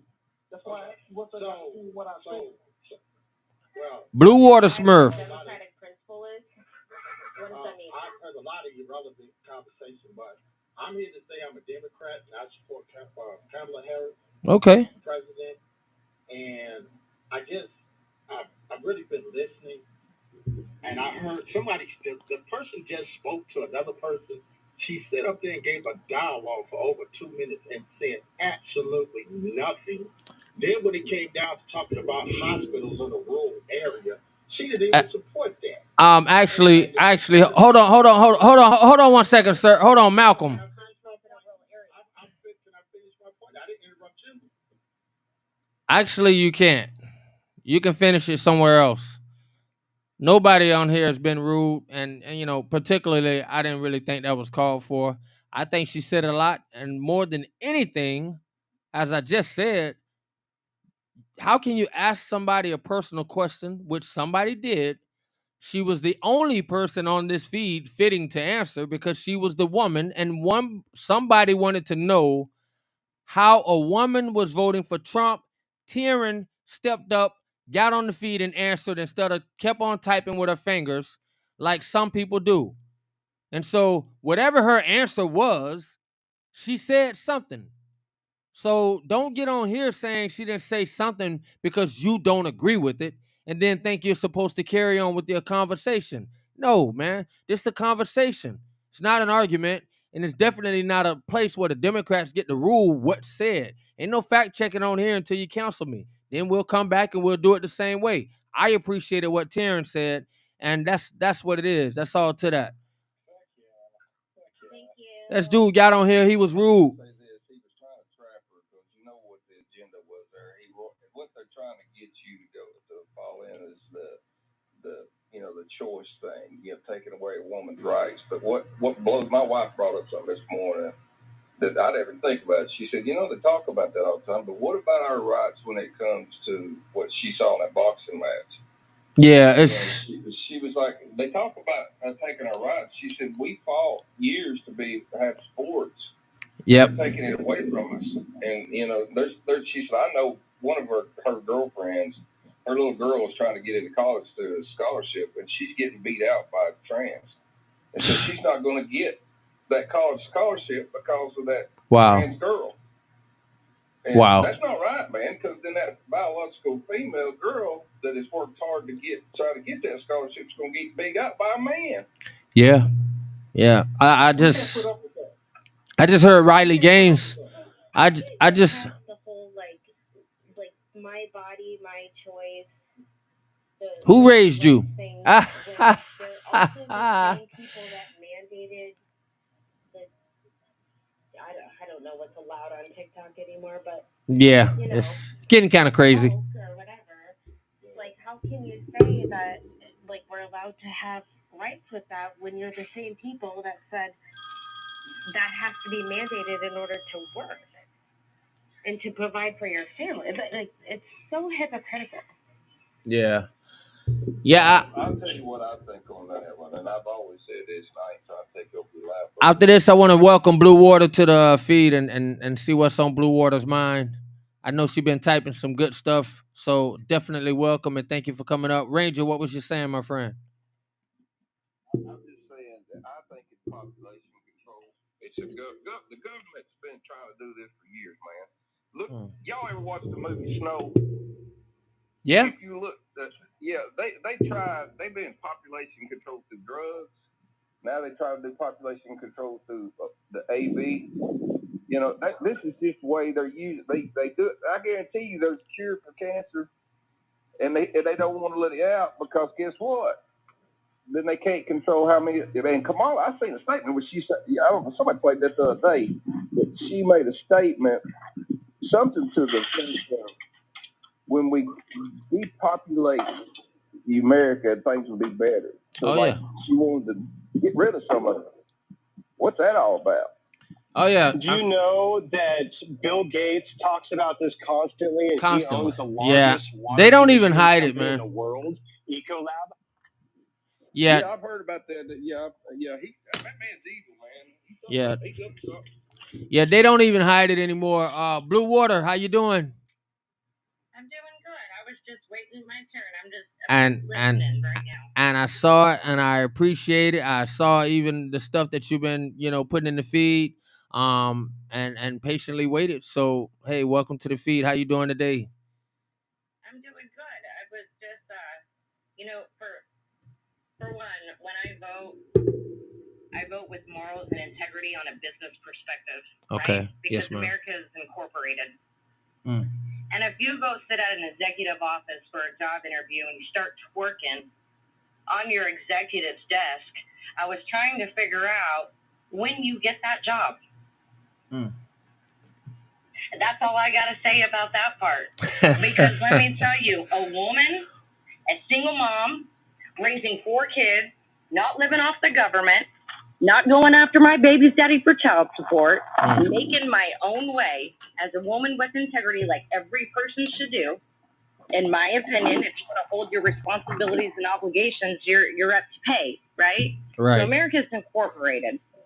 So when you look at a business standpoint of view, which goes off of morals and values on any company you go and work for, When has it became sexually explicit? I don't know. But when I saw that, I was baffled and mind blown as a woman how disgrading that is and how disrespectful, not only to yourself, but every other female that was in that room should have felt the same exact way. On my TikToks, y'all can go and stalk me. I don't have my boobs hanging out. I'm not twerking. I don't believe in that. And I don't believe in flaunting a body to get a position. I believe on your brain should get you the position, your knowledge, your background, what you achieve in life, right? Right. Kamala, in the last 10 years, I'm still waiting because I've been kicked out of a lot of lives today on her numbers and her figures that she's done. Everybody says, oh, she's woman empowerment. She's this. No, well, we saw what kind of empowerment she is when she was on stage and had Megan out there shaking her booty. I figured that out a lot. Right. Okay, so let's talk about business. What has she done for our country? People said, oh, well, she's done the borders. Our borders are more open than they have ever been in the history. Any other president will tell you it is a federal crime to enter into another country without your proper green card or citizenship. Some of my best friends paid $80,000 and they know more about our government when they come and become a citizen here in the United States more than the natives do. And that's a fact.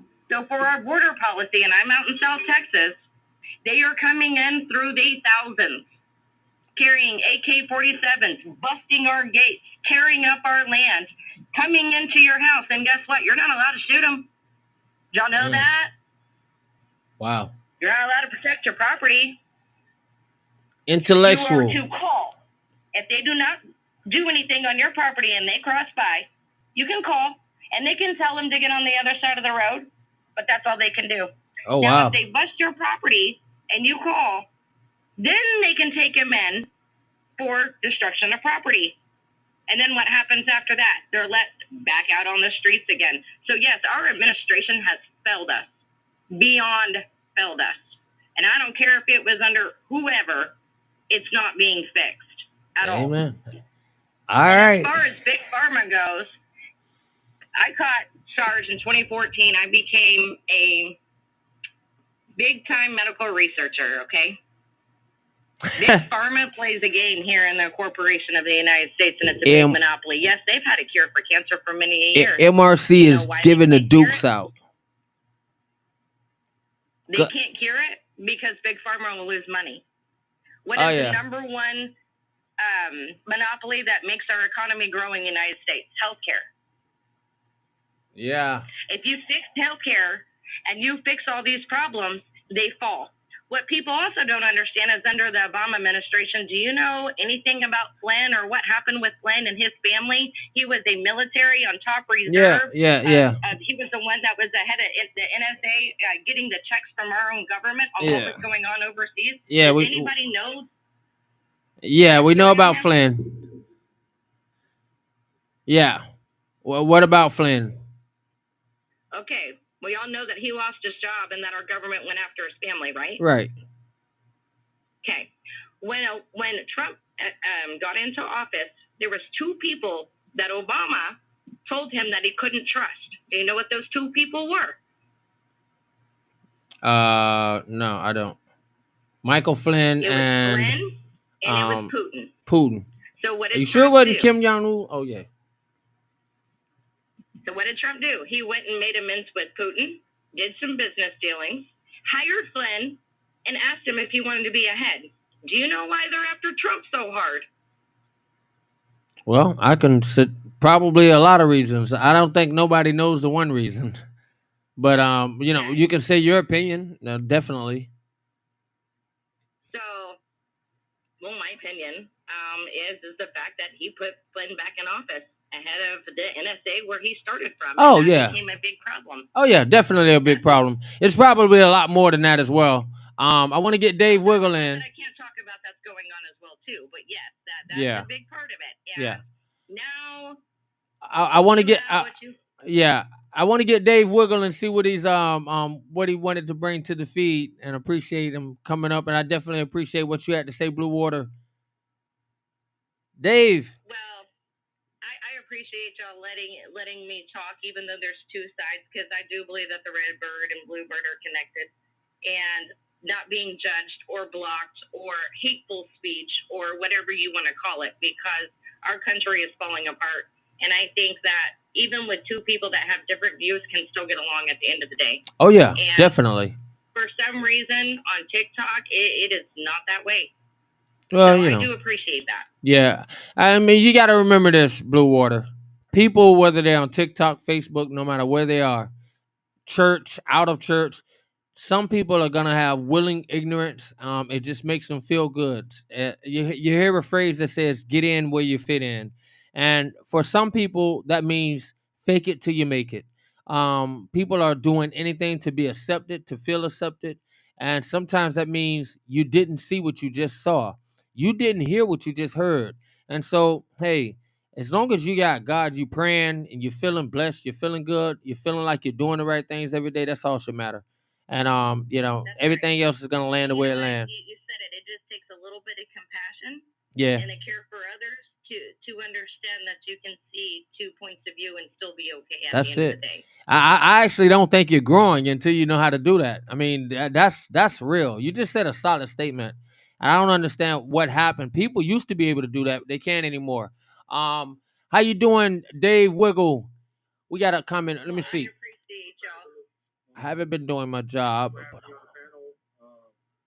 I'm a Democrat. My name is Dave Wiggle. Yes, sir. And I'll be voting for Harris in November. Okay. And, All right. I was just here listening into the conversation and wanted to be part of it. It seemed to me when I joined the panel was pretty calm. I just got booted from a conservative live. I mean, it happens both sides, Yeah. on Yeah. TikTok, because TikTok, obviously this is a private app that the public uses, and they have control on there. Oh. You can boot people Yeah. that you don't like hearing their side of things. So Well, sometimes. it's not just happening. It's not just happening in liberal lives. It happens in conservative lives too. Well, it happens in Democrat lives as well. So trust me on that. I want to say something, and then you're welcome to definitely say why you probably are voting for Kamala and or why you would not support Trump. But let's try to keep it to relative conversation on what we see today. And I guess as a man, it wouldn't matter.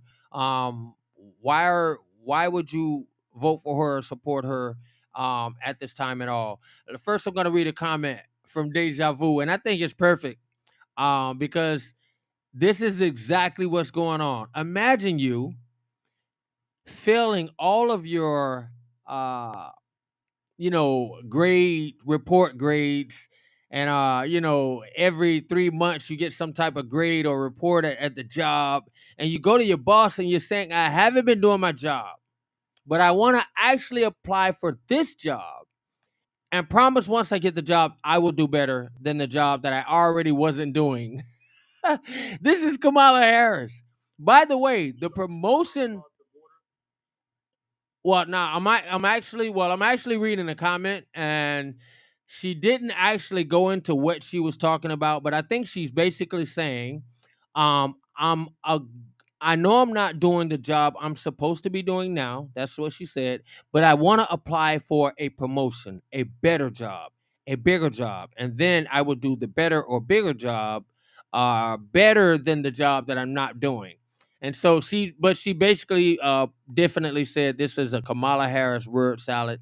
And so she's paraphrasing a little bit. That's a comment on YouTube. I think it's great. She's pretty much talking about the border issue, that apparently she was appointed the border czar, Right. to go fix the border issue. But we can't have two czars, because we have one DHS official in that role of border czar. Okay. Kamala Harris wasn't appointed to that position at all. According to who? Tasked with going down south, going past the border, going into the southern countries, and figuring out what the actual reason is behind the movement of people, migrants, from the south to the American border. Right. And she actually got money from those countries or to help out to figure out or to stop the flow of migration from the south to America. So I don't understand why people keep putting her into the same conversation as being a border czar when we have Secretary Mayorkas in that role. Yeah, I think not brother. If you don't mind, let's expound on that for a second. Because if you're gonna come on with honesty, I like it. But in the conversation, I don't think if you're really being honest about it, I think it's not been a secret that she was tapped as the border czar. She was not just called the border czar by people on Fox. She was called the border czar by Joe Biden himself. As we said earlier, we talked about all of these different things. A lot of the things that you're upset about, or not upset, but that Democrats are complaining about, are things that the Democrats actually bought on to themselves. Joe Biden tapped Kamala Harris as a DEI candidate in several different ways. Several different promises he made of who his VP pick would be. All right, at that point, yeah, that's putting her in a corner. That's putting her in that's labeling her. Then that gave her the label. That's why you hear it. Now, Joe Biden also came out and said, all right, because he didn't know what he was going to do with her. Everybody was saying, what is this lady doing? What is she doing? Nothing. And he tapped her as the border czar. Guess what? She didn't walk away from it. She acted like she was going to be the border czar. You never heard her say she wasn't the border czar before she got coronated with the election without your vote. You didn't hear her saying that. You didn't hear her walk away from it, period. As a matter of fact, there are too many different interviews when she is on TV saying, yo, the border is good. Yo, I went to the border. Oh, no, well, I didn't go, but I went close. Oh, trust me, the border is good. So she's on record actually talking about how well the border is actually being ran, lying to the people. So to sit here now and say, yeah, we got Mayorkas, we all know that, sir. Everybody knows that. We had Mayorkas when she was being tapped as the border czar. She knew Mayorkas was there. She didn't say that. She told you the border was good. So if we're gonna have a conversation, we got to do it like real people. And we can't come up and start saying the stuff that you hear the media now saying. I hear it just like you, buddy. So I know what they're gonna do. The difference is, are you gonna accept it, or are you gonna be a little bit more like me and understand? All right, come on. I already heard y'all call her the border czar. I heard Joe Biden call her the border czar. For 3 years, I haven't heard her deny being a border czar until about a week or two ago, a week and a half ago. Even before Joe Biden tapped her, she wasn't denying it. But after he tapped her, she understands, I got to do the moonwalk and walk away from this. So that's why we would have to build the conversation on true premise, admitting the real and actually even acknowledging the good. But we have to acknowledge the bad as well. And the truth of the matter is, she was the border czar. She was horrible. Now, could she make up reasons of why she was horrible? Yeah, she could have. But they too stupid to do that. So what she's telling you and telling us is, oh, I was never a border czar. And she actually think the people are going to buy it. And I think she's gambling. Why couldn't she be more intelligent and say, yeah, I was the border czar, but the border czar does not put me in control of everything. Yeah, I would have did this different. No, I did not agree with this and that. Obviously, she's lying in the media right now, throwing Joe Biden under the bus. So why walk away from something we all know that you was tapped with and that you didn't have a problem with until a few weeks ago, instead of just acknowledging some mistakes and actually doing what they do anyway? She wasn't the president. So if she had any intelligence at all, this actually would not be as hard of an election to win, especially when you got the media on your side like that. But if they're going to play it the way you're coming on and trying to act like is a good reasoning, I think a lot of black people as well as white people who know what they saw, know what they heard, haven't heard this lady combat this title any until she was just selected. And now the only people who I think are going to be saying statements like that is people that sit down and listen to nothing but BS media all day, and they hear it so much until it's almost like a drug in their head, and they can't hear it any different. Can I respond? Of course. That's what we're here for, my friend. So, just like you have articulated, the repetition of her being a border czar Yes. came from the media. No. Right? No, I didn't. Okay, so who in the administration repeatedly said? No, it don't have to be repeatedly. It doesn't have to be repeatedly, my friend. All it takes is it's just like I don't know, I'm not gonna act like I know all of the White House official titles, but if I name you, okay, so Dave Wiggle, if you're named. By the way, if I peek up, I'm researching. Okay, no problem. Thanks for that. So if we just say we're gonna name Dave Wiggle our White House, and whatever. We don't want to say we obviously we need some good Secret Service people. So I need Dave Wiggle to be head of Secret Service. I don't have to hit you with that title more than once. The next time you hear that title, it won't be from me as the president. And so I think it's on record. It might be a little bit harder to find right now, but I think for people playing that game, they're playing it with their own ignorance, and that's on anybody else. That's on you. I think people heard it. They know Joe Biden titled her with that. A lot of blacks were upset about it. So I know what I'm talking about. A lot of blacks took it as a shunning. Like, oh, really? As if I'm too stupid. This is with conversation, bro. So I know. A lot of blacks were insulted by this title as if this lady was some idiot and couldn't do anything more than be some fake title of a border czar when we know there's a Mayorkas sitting in the cut. So yes, I know this title went to her. Now, either you're going to say it was a real title and she had real power and she had real opportunities to do something, or she was a DEI hire and it was a fake title. Now, you can't have it both ways. And so it's got to be one or the other. All right, response. In my background, I have AP News. Okay, AP Yes. News, more centered news. What's the date? May I ask? Where Republicans and Democrats use. May I ask what the date is, please? March 21st, 2021. Okay. All right. So, and it says that Biden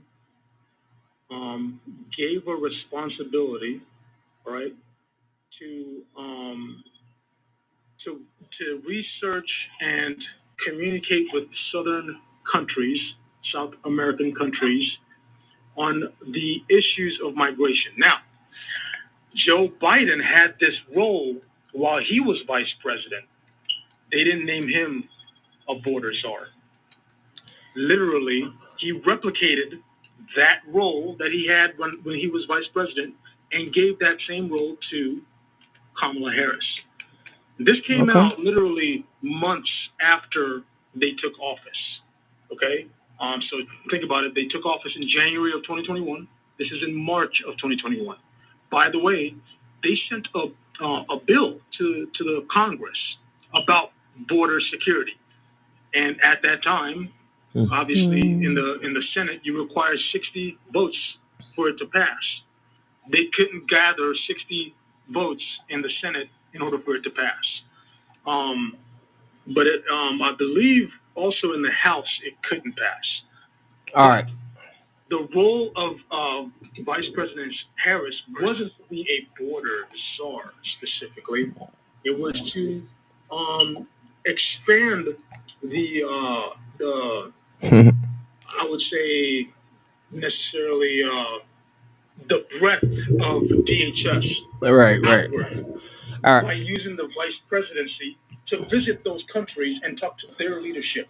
All right. Instead of DHS, because at that time, remember, all the secretaries hadn't been appointed yet, hadn't gone through the Senate to be secretaries. Mind you, that it takes a while for Senate to approve the secretaries.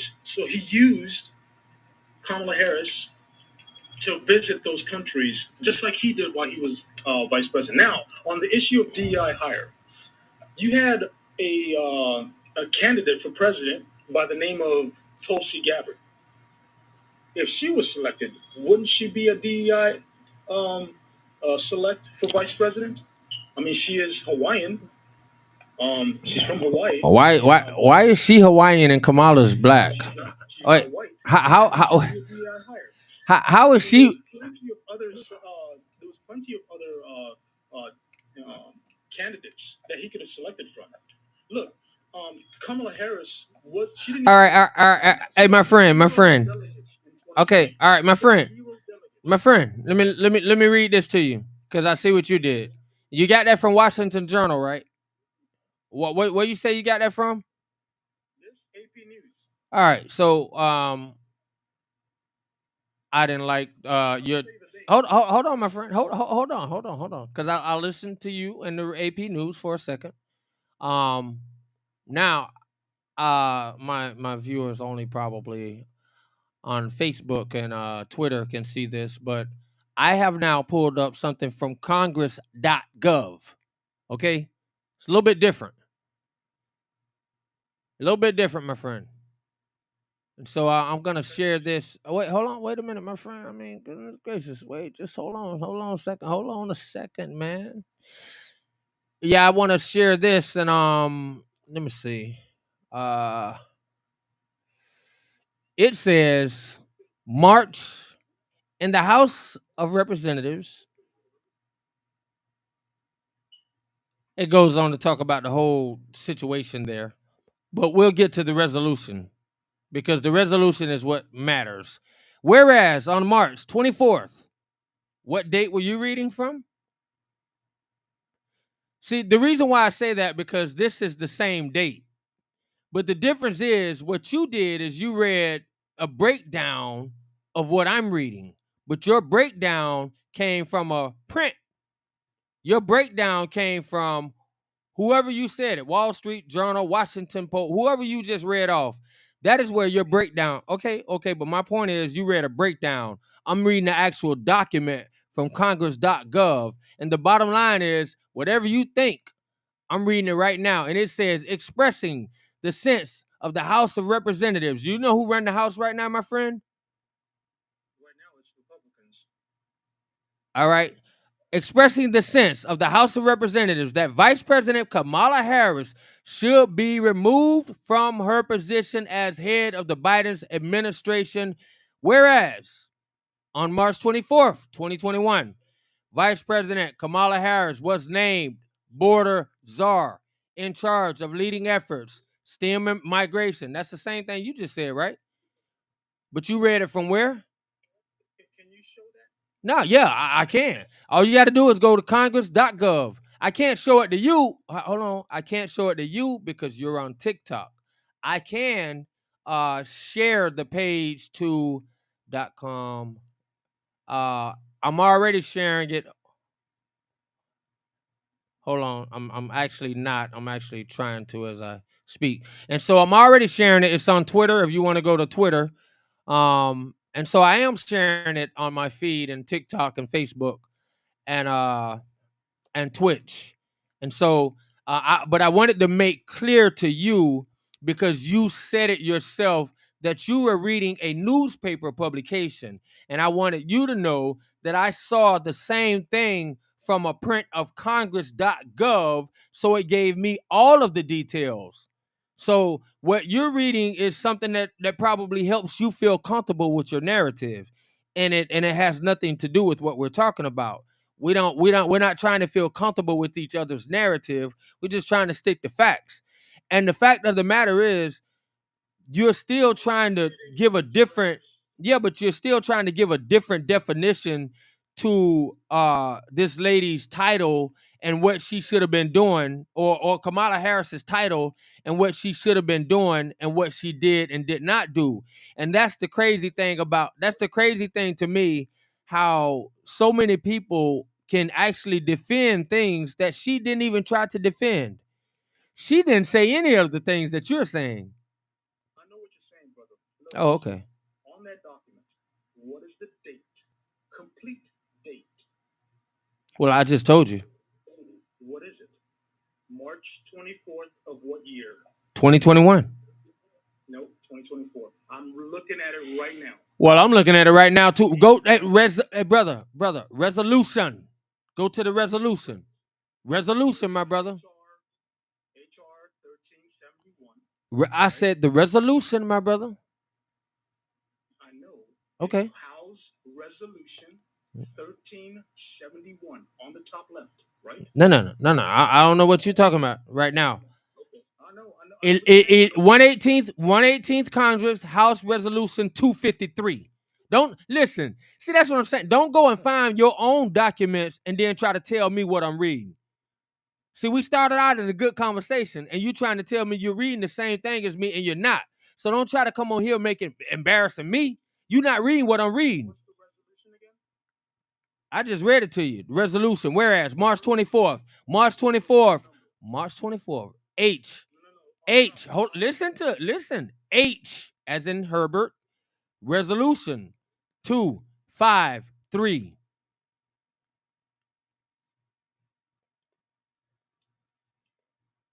Can I say something real quick? Because I'm about to drop out.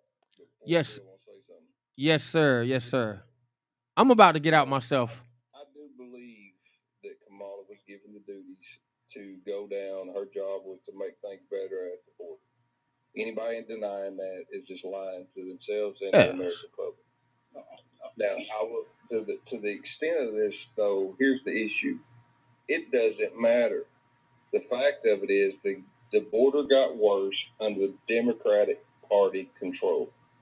So whether it was Kamala's responsibility or Biden, ultimately it was the Democrats that made things worse at the border. What policies that they put in place are what caused the explosion in what we got today. How do you propose that? Let him finish. Let him make his comment because he said he was gonna leave. So at least let him make his comment because he listened to you. Let him make his comment. He stopped us from being able to remain in Mexico. They fought it, took it to the Supreme Court to fight it. They did everything they did to reverse everything Trump did because it wasn't about. Wow. We all know what this is about. The Democratic Party has a hatred for Trump, no matter whether what he's doing is successful or not. They're going to reverse it just because it's got the Trump name on it. Right. That is intimidating to you guys because you cannot control him. Yeah. And hold up, I ain't finished. I'm going to land my plane and you can have it. But the reason you guys are so twisted up and the reason you're so angry is because you're losing control of the American people because Trump is bringing our minds out of your indoctrination. Amen. Yeah, I want to. Before you do, I do want to read one quick comment that I saw. I thought it was really, really important. It's from YouTube. Harris was actually the second woman chosen as border czar by the president after 100 days on the job. So this guy was flip-flopping. Roberta Jacobson, President Joe Biden's first border czar, left the role on April 9th of 2021. And actually, that lines directly, let me see, March 24th, grappling with large increases of migrants attempting to cross into the border. And so, yeah, this guy was like, flipping from the get-go. And, I think it's crazy. I don't think none of this stuff was together. I think he was willing to tap anybody. Wadojic knows what I'm talking about. Yes, sir. Yes, sir. What's up, replicant? Yeah. I'm 52. I'm up here in Jersey. What's up, man? I'm I'm an independent. I'm voting for Harris. I know you Okay. probably won't like that. No, hey brother, let me make something clear for you before you go on. You came on here to conversate with me, man. It ain't nothing I got against you, man. Trust me on that. All right. That's cool. So what I'm saying, I think what the problem is, we're playing with semantics, and Dave, we can probably attest to this too. It's like, okay, she was Porter Czar. We'll give you that. You have documentation to prove, okay, she had that title, Border Czar. But what was her exact mission and duties that were prescribed out for her to finish? She wasn't supposed to go down to the regular border. She's supposed to go to the, I think they're called the Triangle countries, Right. and a lot of the South American countries, to see why they're actually coming up here to get them to stop. Like, fix their country, Okay. they won't be coming. All right. That's what I was under the impression, but you guys seem to know that you a lot. So I'm gonna sit back here. Nah, listen. Was she li- successful in her job duties? Yes, she was very successful when she went down to the Triangle countries, and that was her designation. She was never supposed to be on the border, and it doesn't make any difference. It's like the general that led in World War II. He's not going to go onto the battlefield. He's getting intelligence and information from his agents and people under him. So that why did she have to go to the border for a photo op like Lindsey Graham and Ted Cruz? And look, Nah, I wanna. they didn't do nothing. They didn't do nothing. I want to respond to that. My friend Replicant. I actually great comment first of all, and if the other, let me see, if Dave probably could have addressed it in that manner, because Dave it sounded like a good, intelligent person himself. But I think the way you approached it by saying, okay, I'll give you the word. This is semantics right here, right now. I'll give you this. And that allowed you to actually add more to the conversation without making somebody close their ears up by saying she was never supposed to be a border czar. Now, having said that, I like what you said about the particular countries, but my problem with most of that is, even Kamala Harris, do you understand that the argument that you're making for her, she's not I mean, I don't think people understand and see themselves that they're actually having to make this argument for her. These aren't even the excuses she used when she was hit with these questions. As a matter of fact, her response to why aren't you're the border czar? Why aren't you at the border? I've never been to Europe either. And so she did not, hold on, because I'm answering directly to what you said. She did not say, hey, my job as the border czar, or my job or border title is not correct, and my job was only to handle these 3 tri-countries in here and to do this or do that. She completely owned it, and she tried to say, I went, and then the guy called her out. Matter of fact, the black reporter, I can't think of his name right now, but he called her out. And then when he made, and instead of her actually coming up with a more intelligent answer, her response was, well, I haven't been to Europe either. And so it's like the argument that you're making is something that she's not even comfortable saying, because she know her role was bigger than that. What I hear you saying is the fixed is the more professional answer that her handlers gave her to be able to answer to people when it came to this question. That's the way I understand it more, because I've heard that question, that answered in that same manner, and it's one of the new things that it seemed to be something somebody helped her come up with. And hold on, before the replicant answers, okay? HRS 1371 was written in 2024 by Republicans. Okay. It wasn't written by Democrats in 2021. What? Wait. 1371. 1371. Wait. Hold on. Why are you Why are you talking like as if you're challenging 1371? Who mentioned that? I have it on my screen right here. Oh, 1371. Yes. Oh, okay. Oh. 1371 is Okay. all kinds of things that Kamala Harris did. Okay, but I just want to make sure you're see. But now you're being a typical Democrat. Don't read it. Now you're being a typical Democrat. I didn't ask you about 1371. I told you exactly what I was reading, and you went and found something that you wanted to read to come back on and say, hey, wait, but do you see where the conversation gets messed up? And do you see where people? Well, that's 1371 was not it. You gave me another number. Right. You said, Right. I didn't say anything about 1371. and I looked it up because Congress.org or .gov, you can search these numbers out. It's easy. Okay. So you're telling me that's systematically the same one in a different way? I was on another live with him. He gave me good information. I searched for information and I looked it up. Oh, no, I'm not questioning that. But if you're saying a different number than the one I'm talking about, so you're telling me it could be the same thing with two different numbers. That's a question. No. What I'm saying is you told me 1371 the first place, and then you changed it to another HR number. I looked up that. Sir. I just want to tell you. Hold on. Wait. You're putting words in my mouth. At no point you said those numbers. I'm looking at a document like physically right now.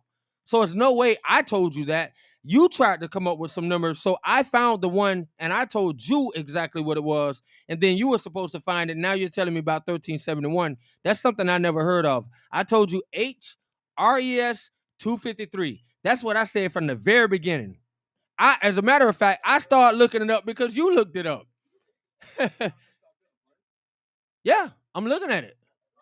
This thing that I have in my background is from Congress.gov. I'm not challenging what you're looking at. You're still giving me a different number. That's all I'm saying, sir. Huh? HR House Resolution 1371. All right. Is listing out things that Republicans say Kamala Harris did. And you specifically read out portions of what I have in my background right now. I'm just trying to find out how to. What date? March 24th. This was. All right. I'm going to get ready to go. HRES Resolution 253. That's what I read. That's what I'm reading. That's what I have on the film. On the screen. Resolution 253. I don't know about 1371. That's not what I looked up. So don't get mad at me because I'm sticking to what I read. I'm not saying he's not a good replicant at looking up stuff, but what I'm saying is he's saying it as if I was reading 13 whatever number he's talking about, and I'm not trying to argue about it. Yeah, I think he dropped out, but I wanted to talk to Ranger real quick about. No, he didn't drop out. I took him out. Oh, okay. But I'm saying, let's even give it to it. Like, politicians lie all the time about what they're supposed to do, what they have done, what they ain't done. So I'm gonna even give you that. But I don't think she's intentionally just wanting the Democrat. Believe me, I'm an independent, but I guess I can say I'm like a pseudo Democrat. Like, we don't want immigrants flooding in because Ranger. I'm in here in New Jersey. Mm-hmm. We've been fighting with Latino people. Latino people. So you see, my town is basically probably like 60% Latino. I got people from Chile, Ecuador, Puerto Rico, Dominican Republic, and it is us in the blue areas because they don't go out west. They don't go to the Midwest. We are the ones in blue areas that have been paying taxes, providing for them, fighting for jobs, fighting for business loans, and all that stuff. So when I hear people from like Idaho bitching about the border, nobody going there anyway. Plus, they're actually a burden on a lot of the red states. You have to admit are a burden on the national economy. They take more money from the government than they put in. So I don't think they actually have a lot. I don't know about you, but a lot of these states like Louisiana, Mississippi, West Virginia, all these states are taking so much money, but then they want to cry about the border and immigrants coming into this country. And those people, honestly, are the original indigenous people's cousins that were actually kicked out. We made these borders. We made Mexico, America, Canada. They didn't do that. They freely traveled from, like, the Aztecs up into, like, evidence of going up even into the treaties. So that's my vibe. Like, we can't complain. This country was taken by force. A lot of trees were broken, so people try to say it was like rightful conquest. No, they made treaties. They weren't even supposed to go past the Appalachians. Yeah, I mean, yeah. Now we're in California. I like replicant. Stuff from Mexico. Yeah, you're definitely on your history, man.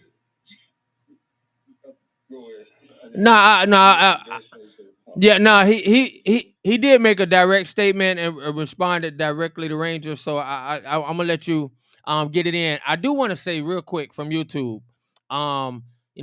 somebody else who was actually looking it up, and I saw what you said, Blue Water.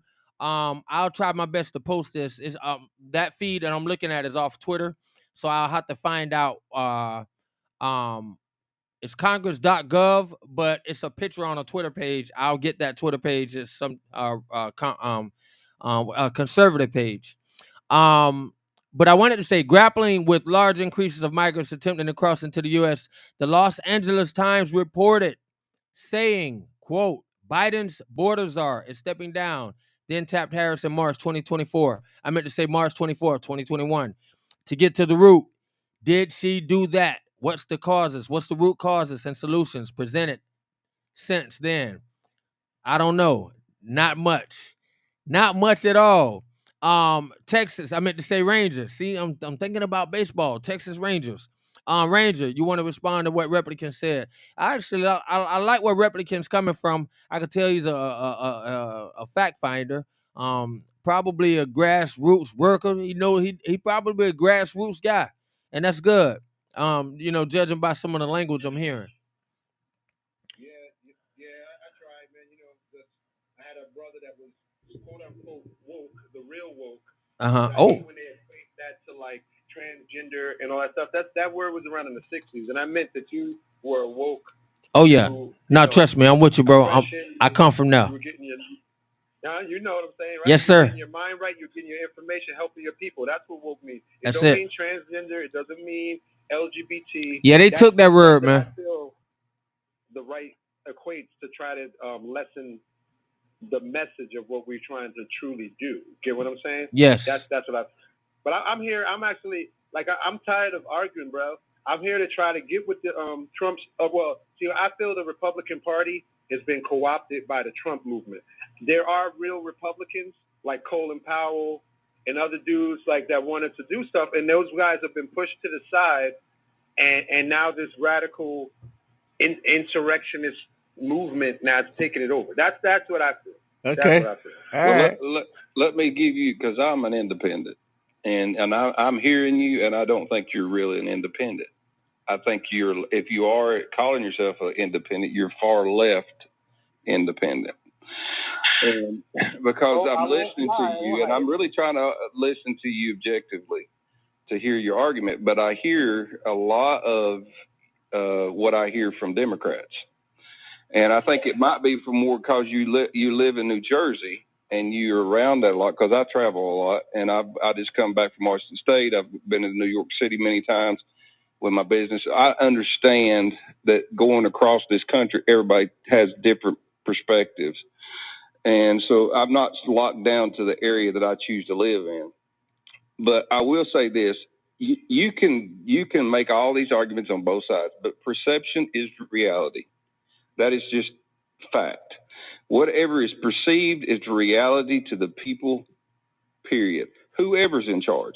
I don't care if Trump was in there right now and things were going like they are right now, you guys would be in the right to blame Trump for everything.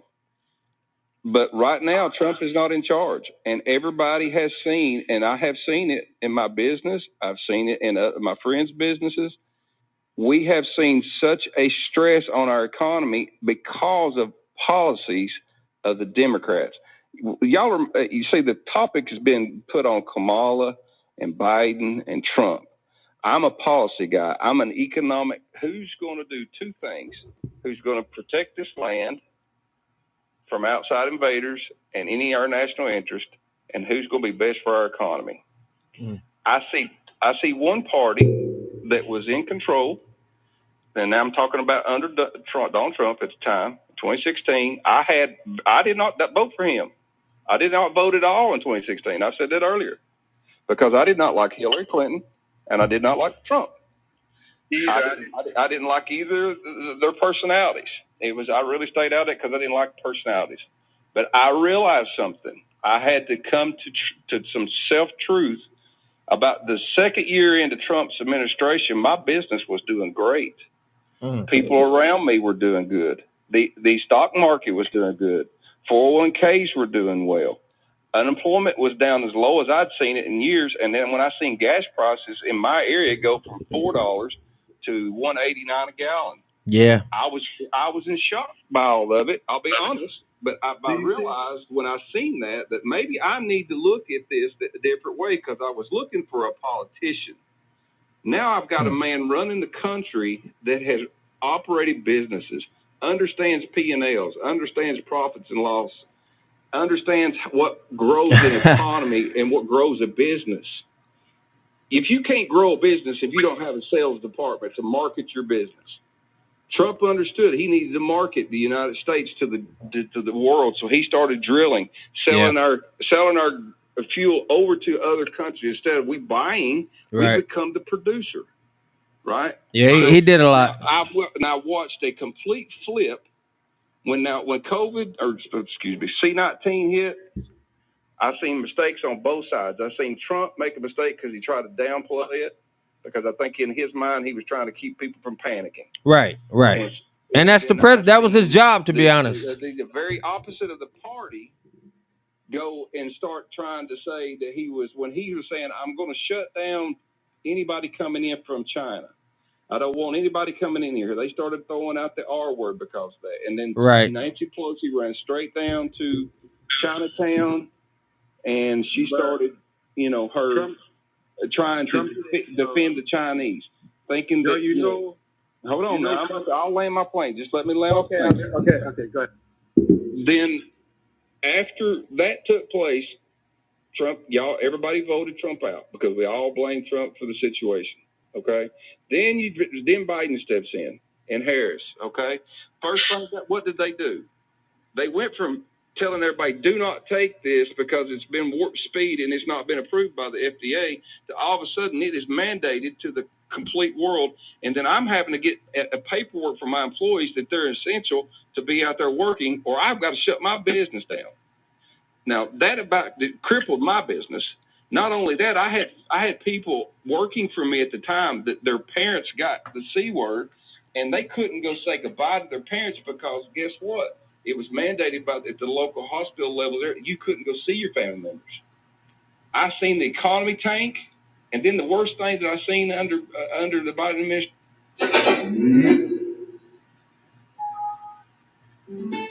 Oh snap! Telling them, do not go for this Build Back Better and Green Deal at the same time. We are not ready for that. We just come out of a crisis, and if you do this, you're going to cause inflation. What did he do? He did it. He caused inflation to go straight up to almost the numbers that Carter had in the 70s. Now, you guys can sit here and talk names, but I'm telling you what facts. Economy, it was destroyed by the Democrat Party. Now, it is starting to come back. Yes, it is starting to come back. But the pain and suffering of people right now are going to feel it for the next 10 years. And y'all are not going to sweep it under the rug with these people. Now, it didn't affect me as much because I'm financially secure, but I've seen my employees suffer and their 401ks diminish. And it is going to take years for them to gain back their losses. Wow. I mean, I could see, because you're a business owner and you got a lot of different aspects. But let's look at this as a different perspective. Okay, it is under my knowledge that the economy Trump was that economy you love.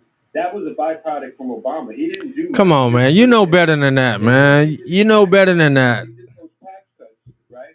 And his tariffs. Let's look it up. The tariffs cost us from, I think it was 2027 to when his tariff ended. They cost us replicant. $27 billion. Replicant. In foreign exports. Replicant. $27 billion in foreign exports, right? Replicant. And you got to remember, like, replicant. The Democrats, the Democrats Yeah. had a bill. Yeah. They wanted to stop the corporations from price gouging. I think it was even called the price gouging bill, and Ted Cruz and the rest of the swamp monsters wanted nothing to do with it. So you can't blame Biden for the inflation, and you also got to think it. We have record low unemployment, better job numbers. We blew Trump out of the waters in job numbers, the stock numbers. This is crazy. The infrastructure bill that you put in must be good because you got Lauren Boebert and the Marjorie Taylor Greene trying to act like they signed for it, going doing appearances for a bill they didn't even sign. So I'm saying you got to look at it both ways. It's not all Biden's fault. Yeah, let me. I just want to say something. An $8.1 trillion in the deficit. All that. So you can't run this country. I'm gonna land it, but you can't run this country like a business. All right. Well, Trump is a good in marketing. Yeah. Every business he personally was in charge of, he ruined the USFL. I'm like 50 years. He ruined the league that the NFL was tapping in their hands. I can already tell. I knew this was coming. I heard the personal stuff coming out of him, and you could hear. I think Ranger probably told him earlier, "You're not an independent. You're just a. You know. You cool with it, but you're a low key hater." No. Hold on. No. Hold on. Now you're trying to just be rude. Now you're just being rude, brother. A lot of people say that like you're. All right. I mean, so now he just once you saw how that go. Once he got called out, he just went on ahead and got rude. Just said F it and just started being rude. That's not cool. We listened to you. And you don't want nobody else to say anything. We just called you out, man. You're a Democrat. That's cool. Be a Democrat. I just want to say for you saying, I did want to respond to him talking about how good things were supposed to be under Obama. I remember marching to Washington more than any time ever under Obama. I remember every revolutionary organization I was around during those 8 years all blamed Obama. The Black Caucus blamed Obama. So you can conveniently forget when you want to, but some of us remember because we were doing actual work still in our communities. So that's not. I don't think anything residual carried over to from Obama. And most Black people I know actually admit that and acknowledge that. Small businesses for Trump under Trump were good. Even big businesses under Trump was good. Cryptocurrency under Trump was good. All of these small places that people are learning to work what they call gigs, jobs that Joe Biden are attacking, gig jobs were great under Trump. So I don't know what type of economy you're talking about where you're saying all of these jobs that Joe Biden created. No, these were jobs that came back after the C-19 happened. You know that, man. So stop talking with talking points and actually be a real true conversationalist about it. Ranger, I got to get out of here, my friend. I appreciate everything you dropped. We've sifted through some of the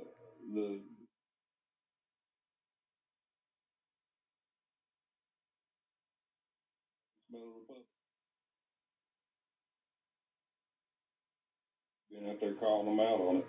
Oh man, that's it. Beautiful day from the hills of that Kakalaki. I approve this message. Yes, sir, Ranger. That's it, man. We just on here for a little bit of truth. God is good.